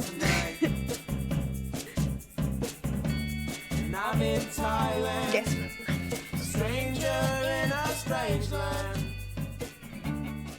We made an episode called Stranger in Strange Land where we learn how Jack gets his tattoos. Oh, yeah, that. Right, yeah, that episode. The answers are finally revealed. What is the significance of Jack's tattoos? I don't know, it's a 5. He was on Party of 5. I'm assuming that, like, who cares? The fact that Bai Ling was in Lost makes me laugh. How? Why? Sure, great. Why not? Getting Lost on by Ling, take 1. I said, what is Lost? It's a show. I never watched it. I have no clue. I said, wow, it's so good. It's like a very good quality of movie when I watched it. I said, I did not know what I jumped into. Oh my God, you'll not believe it. Ever I go lost, you're lost. I said, I just, basically guessed one episode, but everybody, as if I was in the whole season. I don't know why. Yeah, I told you. Once you're in it, you just, in my head, you're locked in it. She has a secret doing this tattoo, which is connected to the 鹰.我说雄鹰展翅飞翔. That means some you fly high, your destiny somewhere else.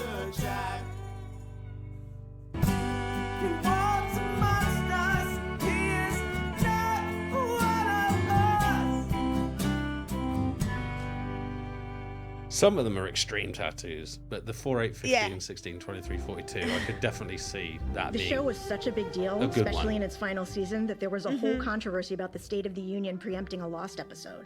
I don't foresee a scenario in which the millions of people that hope to finally get some conclusion in Lost are preempted by the president. Obama's like, we're canceling, play Lost. Please just let the Losties shut up. Yeah, I mean, that's how big of a deal it was. Like, the whole nation was like, I'm sorry, I'd love to know how the country's doing, but as long as it doesn't affect Lost. Thanks. Okay. Here we go. One more.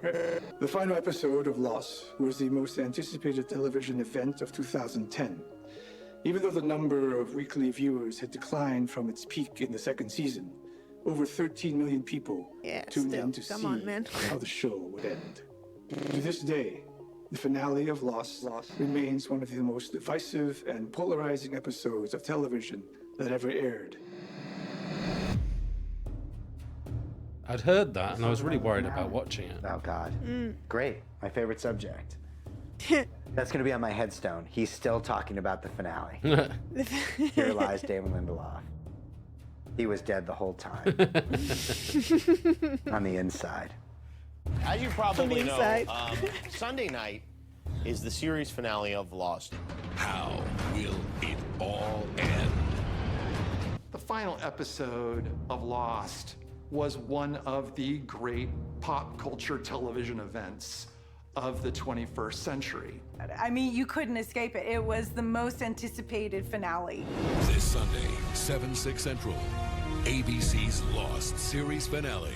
A lot of people have been waiting 6 years for this. They're planning viewing parties all over the country. Unless you've been on a desert island yourself, you probably know that ABC's hit show Lost will end this Sunday night. This is the television event of the decade. I have no idea how it can be wrapped up, but good luck to all concerned, and here we go. And that whole writer's room, we had some of the most crackerjack scribes in the industry. Scribes.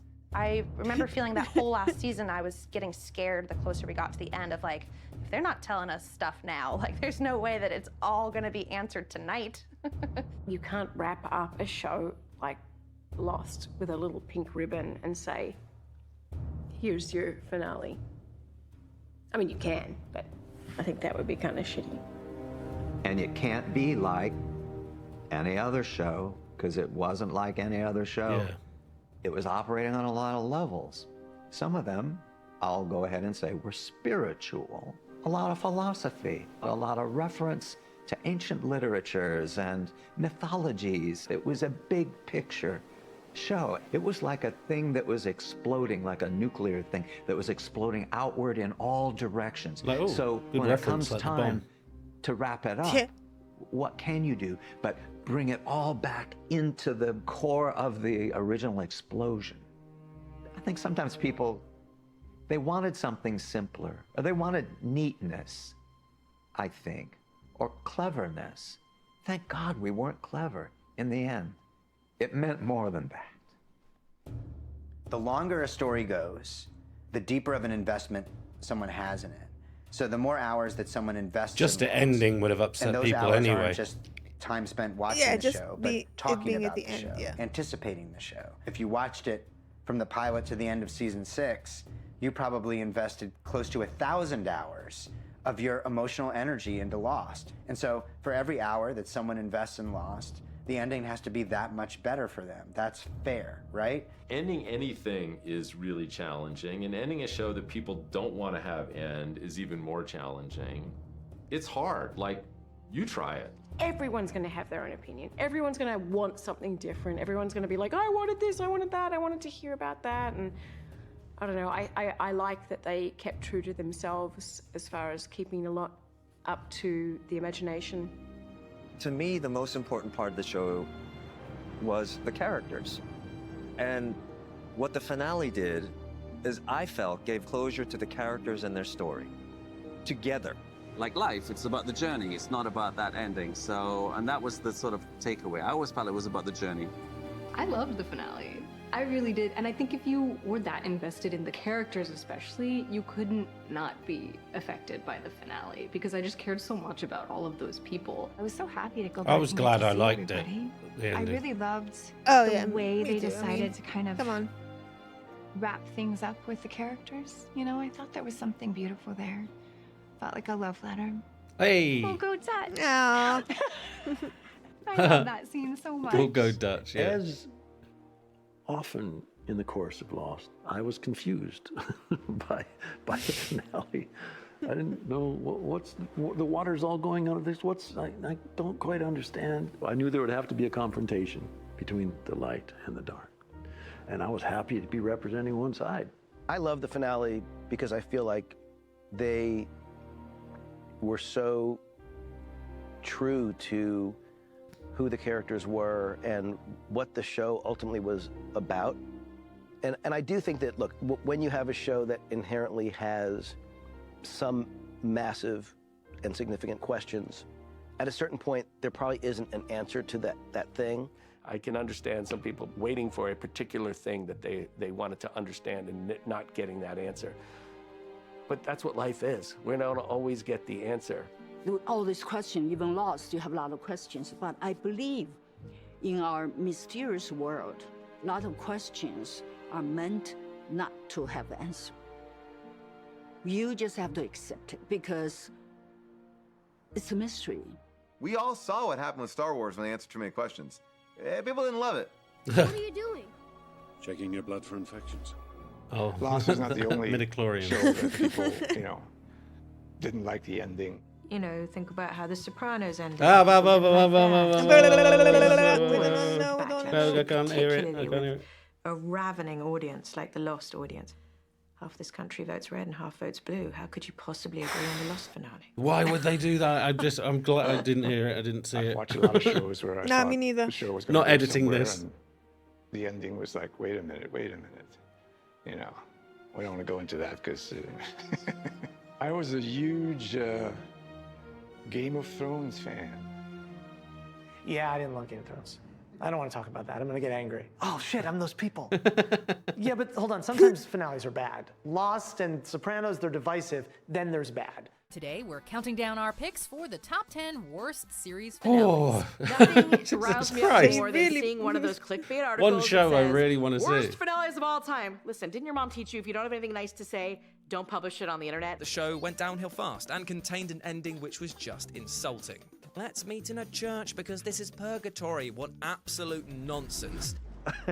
I'll admit, there are people who come up to me and say like, hey man, love the show, hated the finale. Love the show, but the ending sucked. How many times have I heard that? It doesn't bother me. I know that opinion is out there, and people are very liberal about sharing that opinion with me in the subways or on the streets or in the restrooms, There was a period there after when Lost aired where, like, if you were like, I'm a Lost fan, people were like, oh, you like that dumb show? But I'm not a violent man, but anyone who doesn't like Lost, I'm gonna beat up, I feel like. I'm a really nice boy. I really am. But if you're not a Lost fan, get the fuck out of my way. No. I think that people felt very defensive. I feel like we felt some sort of ownership and like protective. I was so angry that people were so angry. Like, it made me angry. And it's like they created this incredible thing and then they ended it how they want. Guess what? It's their show.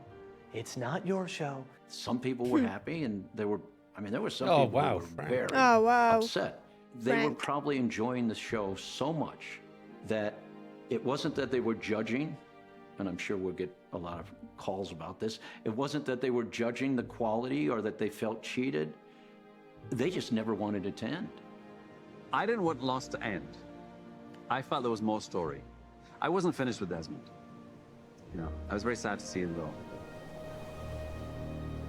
People were suspicious we were dead the whole time from the get-go. It's very, very frustrating and annoying to talk to people who think they've got it figured out, and then they say one thing and you go, oh, you don't That might be know why they that didn't like it, not 'cause it everyone was wasn't what dead they at the thought. end. Like, you didn't see that interview with David Lindelof where he chewed that guy out. Within 3 or 4 episodes of the first season of the show, they were like, it's purgatory, right? They're all dead. And we kept saying, we swear to God, they are not all dead. it was like a shared fantasy. I mean, no. So the things that were going on the island were happening in the actual world? Yes. The ending of Lost is everything that happened. All of that stuff happened. Except for some of this stuff over here. This didn't happen. This was like a little area we all built for each other to wait to go to heaven together. So that didn't happen. I'm not a hugely religious person, but the end of Lost kind of gave me this thing of like, you take what you need with you and you leave behind what you don't need. Oh God, how long is this documentary? I can talk about it for 12 years. I have been. I think the reason why they're so angry about the ending is that for 6 years, we asked the big questions of life. Like the biggies. Why are we here? What is this? What is our purpose? And because we would ask those big questions, then people would sit around together and they would discuss them. These big, important questions. And then I think what they were hoping for or assuming would happen is that somebody's gonna come along and offer you the answer. And that the finale would be this great big aha. That's what the show is saying. Why we're here. Is there a God? What's going on? Is this real? Is it a holodeck? We were gonna get the big one. But to put this into perspective, this is the answer that every major world religion has been trying to answer for millennia. And this TV show was meant to deliver that answer. Instead, they chose to make the ending the big final question that you could take away and you could try and dig into it with your family, go back to the water cooler and go, what the fuck was that? And essentially what they asked you to do is go within yourself and search for your own answers. And I don't think there's a more noble way of sending people off into their lives after bringing them on a journey than to say, the answers are within you, go find them. At the end of the day, I do think that, at the risk of sounding completely and totally arrogant and pompous about it, TV shows are popular entertainment, but the ones that are reaching to be innovative and different and emotionally evocative are also bordering on, if not actual, art. And whether Lost is art or not is not for me to say. It was my intention for it to be art. There's responsibilities of the writers and the actors. That's part of painting the picture to fulfill. But by the same token, it's part of your jazz to suspend the imagination and let it fly. Because if you don't let it fly, you never will be satisfied. I felt like the passionate dissension about the Lost ending was good, because it meant that everybody cared. I mean, what do we talk about? We talk about things we love or things we hate. We don't care about the gray. One of the facets of greatness is to be also misunderstood or misinterpreted. And we were often misinterpreted. And I think our writers felt a little assailed, a little beleaguered, and felt like they had to explain themselves or make apologies or something. And I felt like, no. Skip that. Moving on. I just realised by going blah blah blah blah, I was like still holding my earbuds in. There was what I call a TV writer omerta. I didn't hear anything, I swear. You didn't talk about toxic work environments, you didn't talk about abusive bosses, and you sure as shellac didn't call anything out. Some news stories have surfaced about the chaotic and toxic writer's room of the hit ABC drama Lost. Lorraine published a piece in Vanity Fair, which is also in her book, about the Lost writer's room and how it was a horrible toxic environment, particularly for women and people of color. The brunt of that was then put on Damon Lindelof and Carlton Cuse as head writers and showrunners. That was a pretty hard pill to swallow. That was a pretty hard pill to swallow, because I was that person who defended this show tooth and nail. And then I find out that there was like racism and bigotry and sexism. I had to really reassess my relationship with the show because it's so ingrained in my everyday life. Has this been ruined for me? Do I let it go? Because I want no part of bigotry. I want no part of bullying and harassment. I have seen So many stories like this come through about just horrible, difficult workplaces in Hollywood that I see them and I don't necessarily go, oh, that one too. I'm just like, that one too. The problem is not just what happened on the show Lost. It's systemic, and it's about all of Hollywood. Everybody says, oh, that was just the time. And it's like, yeah, it was, but also a lot of people could have done better at that time. They were grown-ups and they weren't making good decisions. There were some difficulties in Damon's stewardship of the show. The writing environment became extraordinarily toxic. Minority writers have come out and say that there was a lot of bullying, and a lot of it was racist bullying, and a lot of it was misogynistic bullying in the writer's room. And I can corroborate that. Some people will be like, well, a toxic work environment, you just need that for a show like Lost to exist. I disagree. I don't want to explain it to you, but that's not true. I know that they went out of their way to make sure that they had diverse representation in the writer's room, but then to find out that they had these people there and they were wasting their talents, they didn't allow them to speak. I'm like, I felt like a lot of that was optics. I will say, if the writer's room of Lost was less toxic, I think the show might have been better.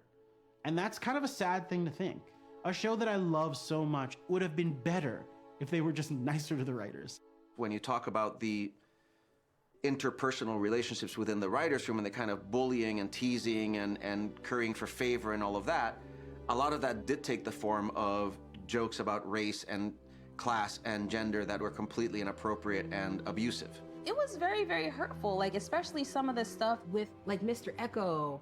I mean, as a Black person, that was shocking. When Lost started, it's like a diverse cast. There are multiple Black people on the show. Not every show had that. I was going to mention but the then cast, towards yeah. the end of the show, you start to realize that they're focusing more on these 4 white leads.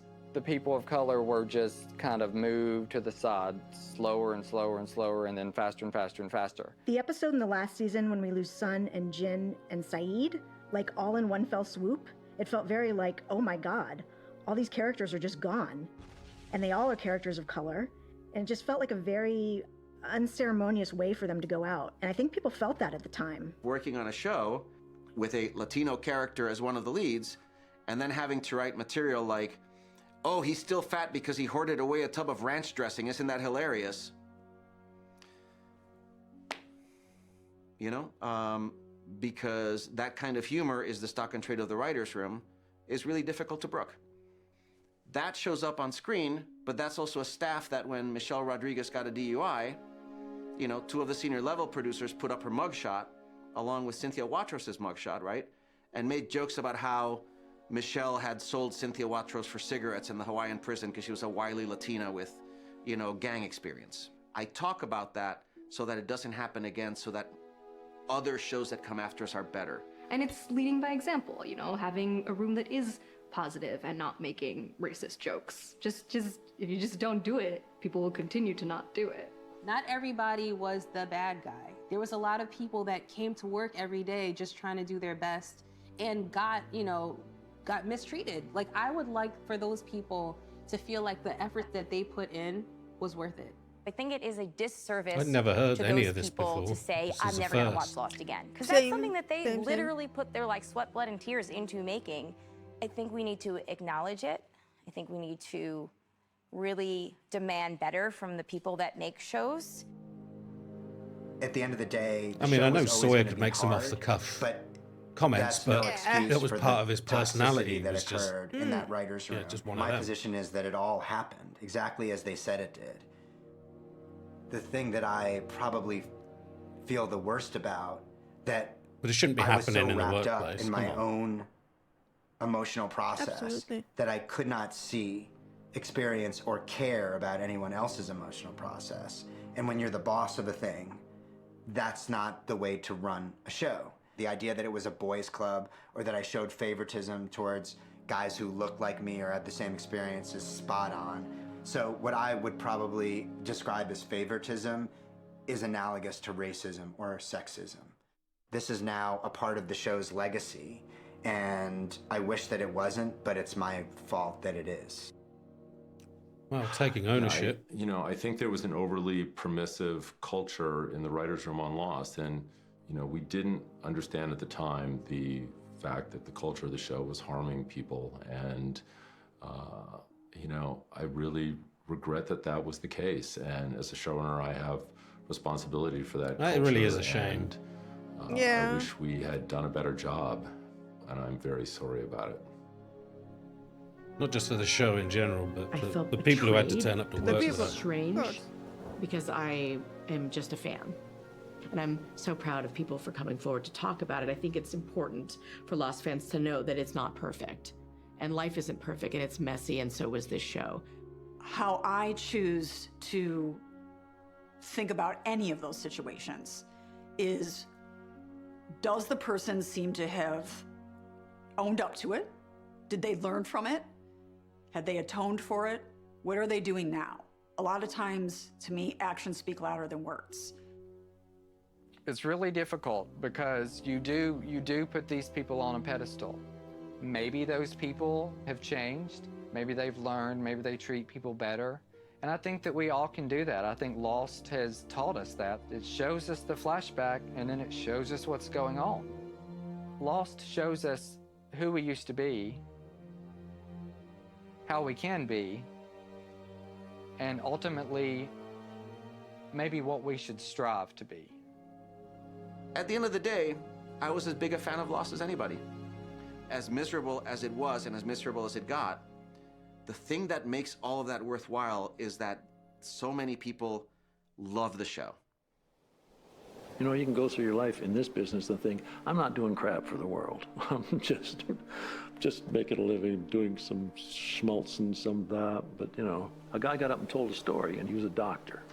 And he said, well, I had this patient, and she had a tumor in her brain. She said, I just want to stay alive long enough to see the end of Lost. Oh. And I was like, wow. And he said, and 10 years later, she's still my patient. To this day, the show means so much to so many people. I've heard of fans who were like, I wanted to kill myself, and that show kept me going because I wanted to see what happened next week. People who were stuck in a hospital with no one at their bedside except us, you know? And like, that's the magic of what we do. It's so superficial on so many levels and can feel disgusting. It can feel like, what are we doing? Where it's not brain surgery, we're not like saving lives. Like, and then you hear these stories and you go, wait, we literally did save a life. How did that happen? Give me a second, sorry. I relied on Lost. It was my savior, it was my rescue, it was my escape from the darkest time of my life. I had to be in the hospital for a couple of weeks throughout the chemo, and it made me very, very, very sick. There's times I couldn't remember being awake or anything like that. So the only time I can try to make myself stay awake was when Lost was on. As long as I'm pretending I'm on this island, this magical island where miracles happen, and these beautiful people are having these wonderful adventures, I wasn't a sick person fighting cancer. Not for that time anyway. So for that hour, I wasn't sick. And the writers of Lost didn't set out to hold the hand of a stranger. But in some weird way, they held my hand through that whole entire 6 years. And I really needed that. Oh. And you're So it still means here. everything. Yep. So now you can go Lost is not just a television show. It changed my life tremendously. People used to make fun of me. Oh, you're obsessed with the television show. You spend all your spare time writing about the television show. And then the television show ended. And I had met people from all over the world online, and I started meeting them in person at events, and we started hanging out together in real life. And then we created Cancer Gets Lost. One of the greatest things to come out of Lost fandom is Cancer Gets Lost. It began by auctioning off Lost memorabilia. The idea that Cancer Gets Lost was created at all out of the community of this series, it's a beautiful thing, and maybe the best thing that could come of a show like this. At the time, I had a young friend with a brain tumor, and I wanted to do something for her, so I wrote about it on my blog. Jorge Garcia, who I had never met, had reached out saying, would you like a small piece of Oceanic 815? I could sign it and you can auction it off. People really come together and you really learn how wonderful fans can be in a time of sadness and crisis. Wow, 500,000. Crazy. I was 14. I remember going with her to a special area, I believe it was in Macy's, to pick out bras that are made specifically for breast cancer patients. That is when I was like, oh, okay, life is gonna change now. When she was diagnosed, it happened very quickly. You know, she fought it very hard, and but she was cancer-free for 10 years, and those were pretty incredible years, getting to see the kids mostly grow up and come into their own. The first occurrence that you beat and that you're cancer-free, that's amazing. But if it comes back, that's the last time. So we knew when it came back that she was metastatic, that it was just a matter of managing it and not beating it anymore. She got to read every book that she wanted. She got to drink every Coca-Cola she wanted. She kind of lived that YOLO life toward the end there. It's kind of indicative, again, of just like this community where it's just a stranger on the internet. Feeling like they're family. Yeah. Like when I met their kids for their first time, I was like, oh, this is Uncle Jay, you know? Like, and so like that. Because we level saw her of earlier, I thought she was connection still alive. is so special, so losing Yeah. her was just devastating. I love Jen and I miss her a lot. Jen passed from cancer. Wow.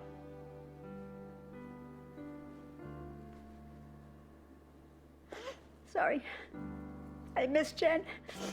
Oh, she's having a hard Jen time with represented this. the best of the Lost fan community. She was hilarious, super whip smart, was everybody's friend. Like if you talk about the best possible Lost fan, there's a picture of Jen Ozawa. I hear frequently that I'm a lot like her. And I think that's the biggest do look like a compliment mini you could mum. ever give me. Crouching behind the staircase, trying to listen to my parents do their podcast without making any noise.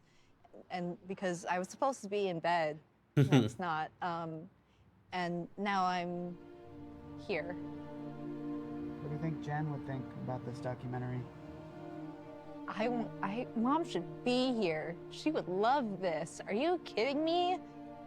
There was a voice inside that she really was trying to figure out how to articulate. I think the podcast was a great outlet for that, but you know, it's a shame because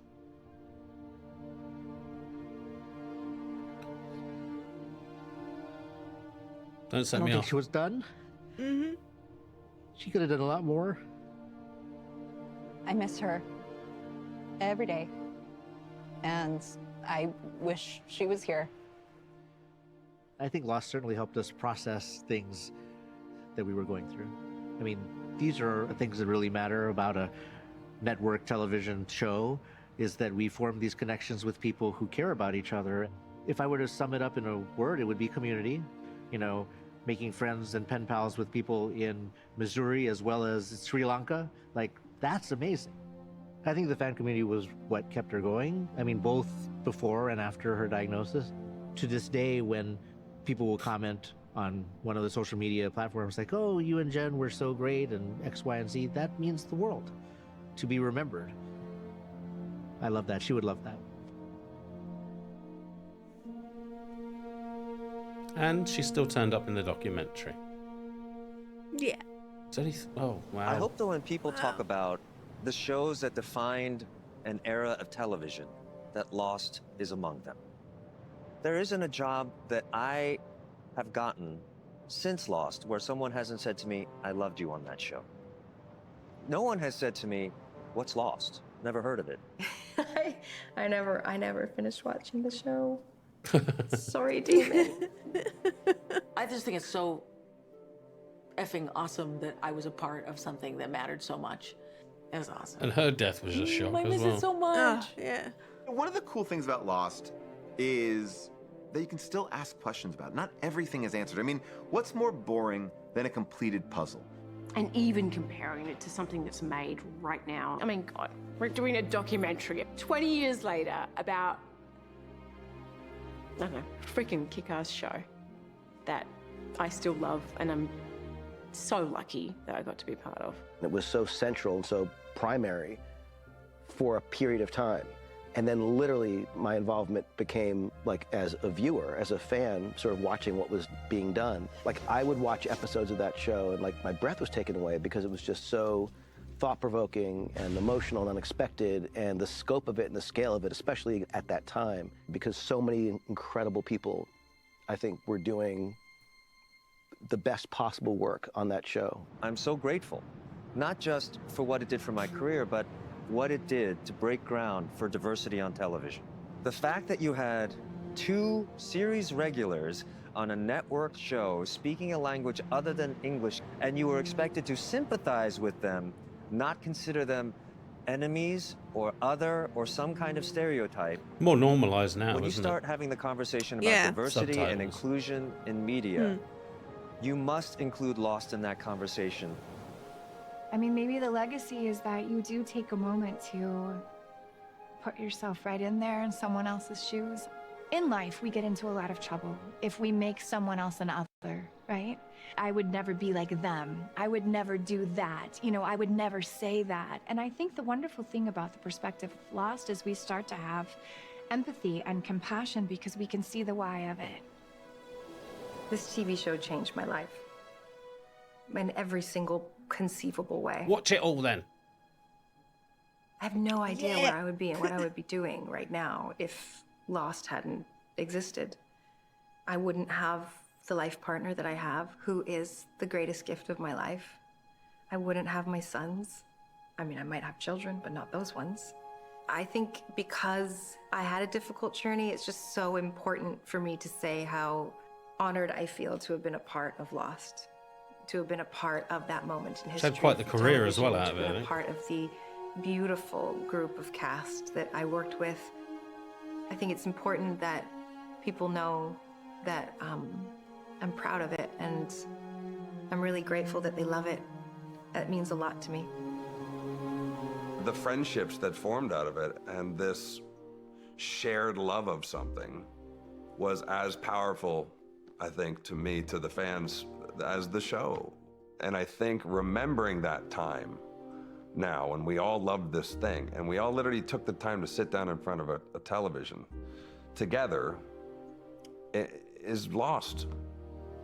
I look at everything it gave me, and I look at everything that it did for me, and I don't mean materially, I mean also like spiritually, like being involved with something that connected that way with an audience is something that profoundly affects you. You know, when people think back on Lost, I hope that they also identify with the moments in their life that were going on at the time they watched it. I loved how it makes this argument for the importance of community. Live together, die alone. Perfect. Lost fandom is like very dear to me in a way that I don't even know I have words to express other than I'm just so grateful for it. I don't take it lightly that it meant a lot to a lot of people. The show was it was a great ride. Come on, it was a great ride, right? See you in another life, brother. Oh, you had to.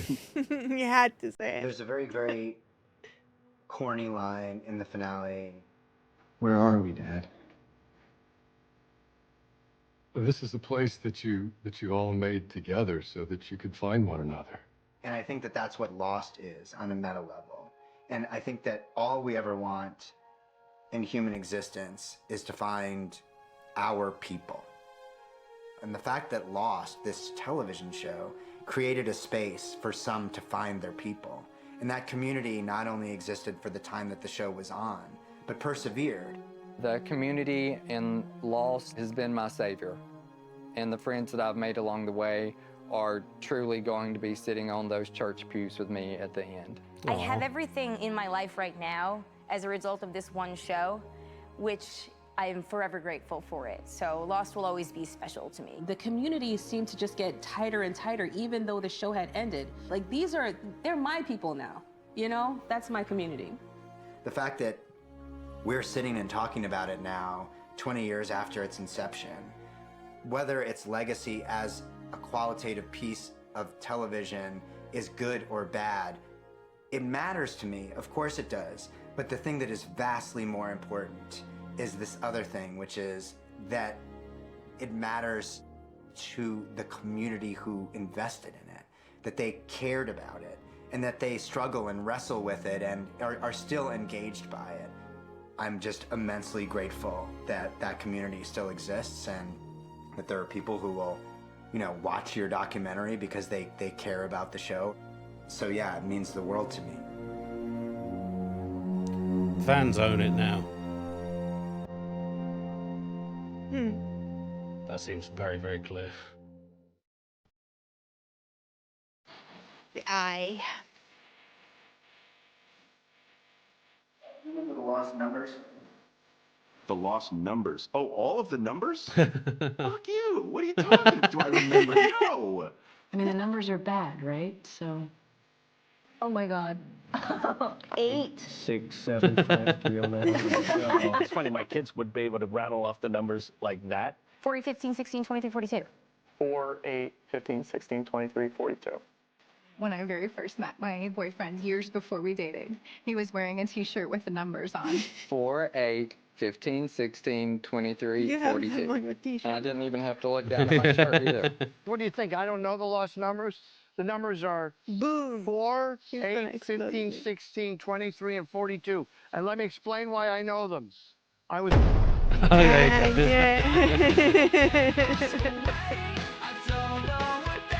Wow, a lot of love went into this. Yeah. Don't think we're going to see anything else. I'll have a look. Were there any actors you didn't get to interview? Yeah, we never got Matthew Fox. Oh, well, Charlie. Seriously? You never got Foxy? Come on, really? That's too bad. His loss. His loss. Okay. We didn't see. We didn't see Charlie. yeah. Either. I was surprised by that. Oh, all right. Okay. Right. You want to go first? Yeah, I mean, it was very nostalgic, It's a show that is stable, like in the generation, So I'm glad we watched this wrap up. Let's say, and it really made me want to watch it again. I'm sorry, but yeah. No, it did with me as well.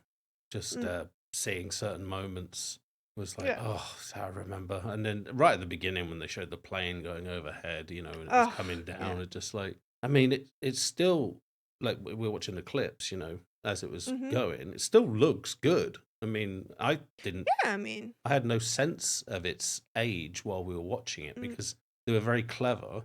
No one had a cell phone because no one had one. There was no laptops or anything like that. Any technology you saw was Dharma tech, and it was already ancient. So you never got any gauge. Like, you didn't see a modern TV set or anything like that. So you never got reminded. It never took you out of it. So yeah, it's aged very, very well. Even when they went back to, like, in the flashbacks, they were like in a hospital, and that didn't look like an old hospital. It looked like a modern hospital we get today. And as for the ending, I mean, I personally really enjoyed it, but opinions are like arseholes. Everyone's got one, and if someone wants to not like it, then that's up to them. I mean, that you take the show and you own it in your own way, and it's the same with every show. Glad I didn't see the end of The Sopranos, man. I was like thinking that came up. What the hell? I'm like, I don't want to know. I don't want to know.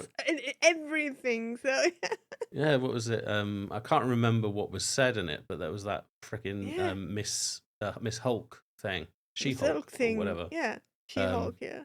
They said something, but luckily I can't remember what was said in that. But I'm like, just stop it. If you call your show one thing, or you call this a documentary about Lost, don't say anything about anything else. Because we've just been talking about spoilers. Exactly. The people say it's been out for ages. You should have seen it by now. No, because by that time, I mean, I would have been spoiled about this. I didn't watch this when it came out, and I had a great time with it. I got to enjoy it. Man, looking at some of the fun though, these watch parties and stuff like so. I'm kind of glad I wasn't around.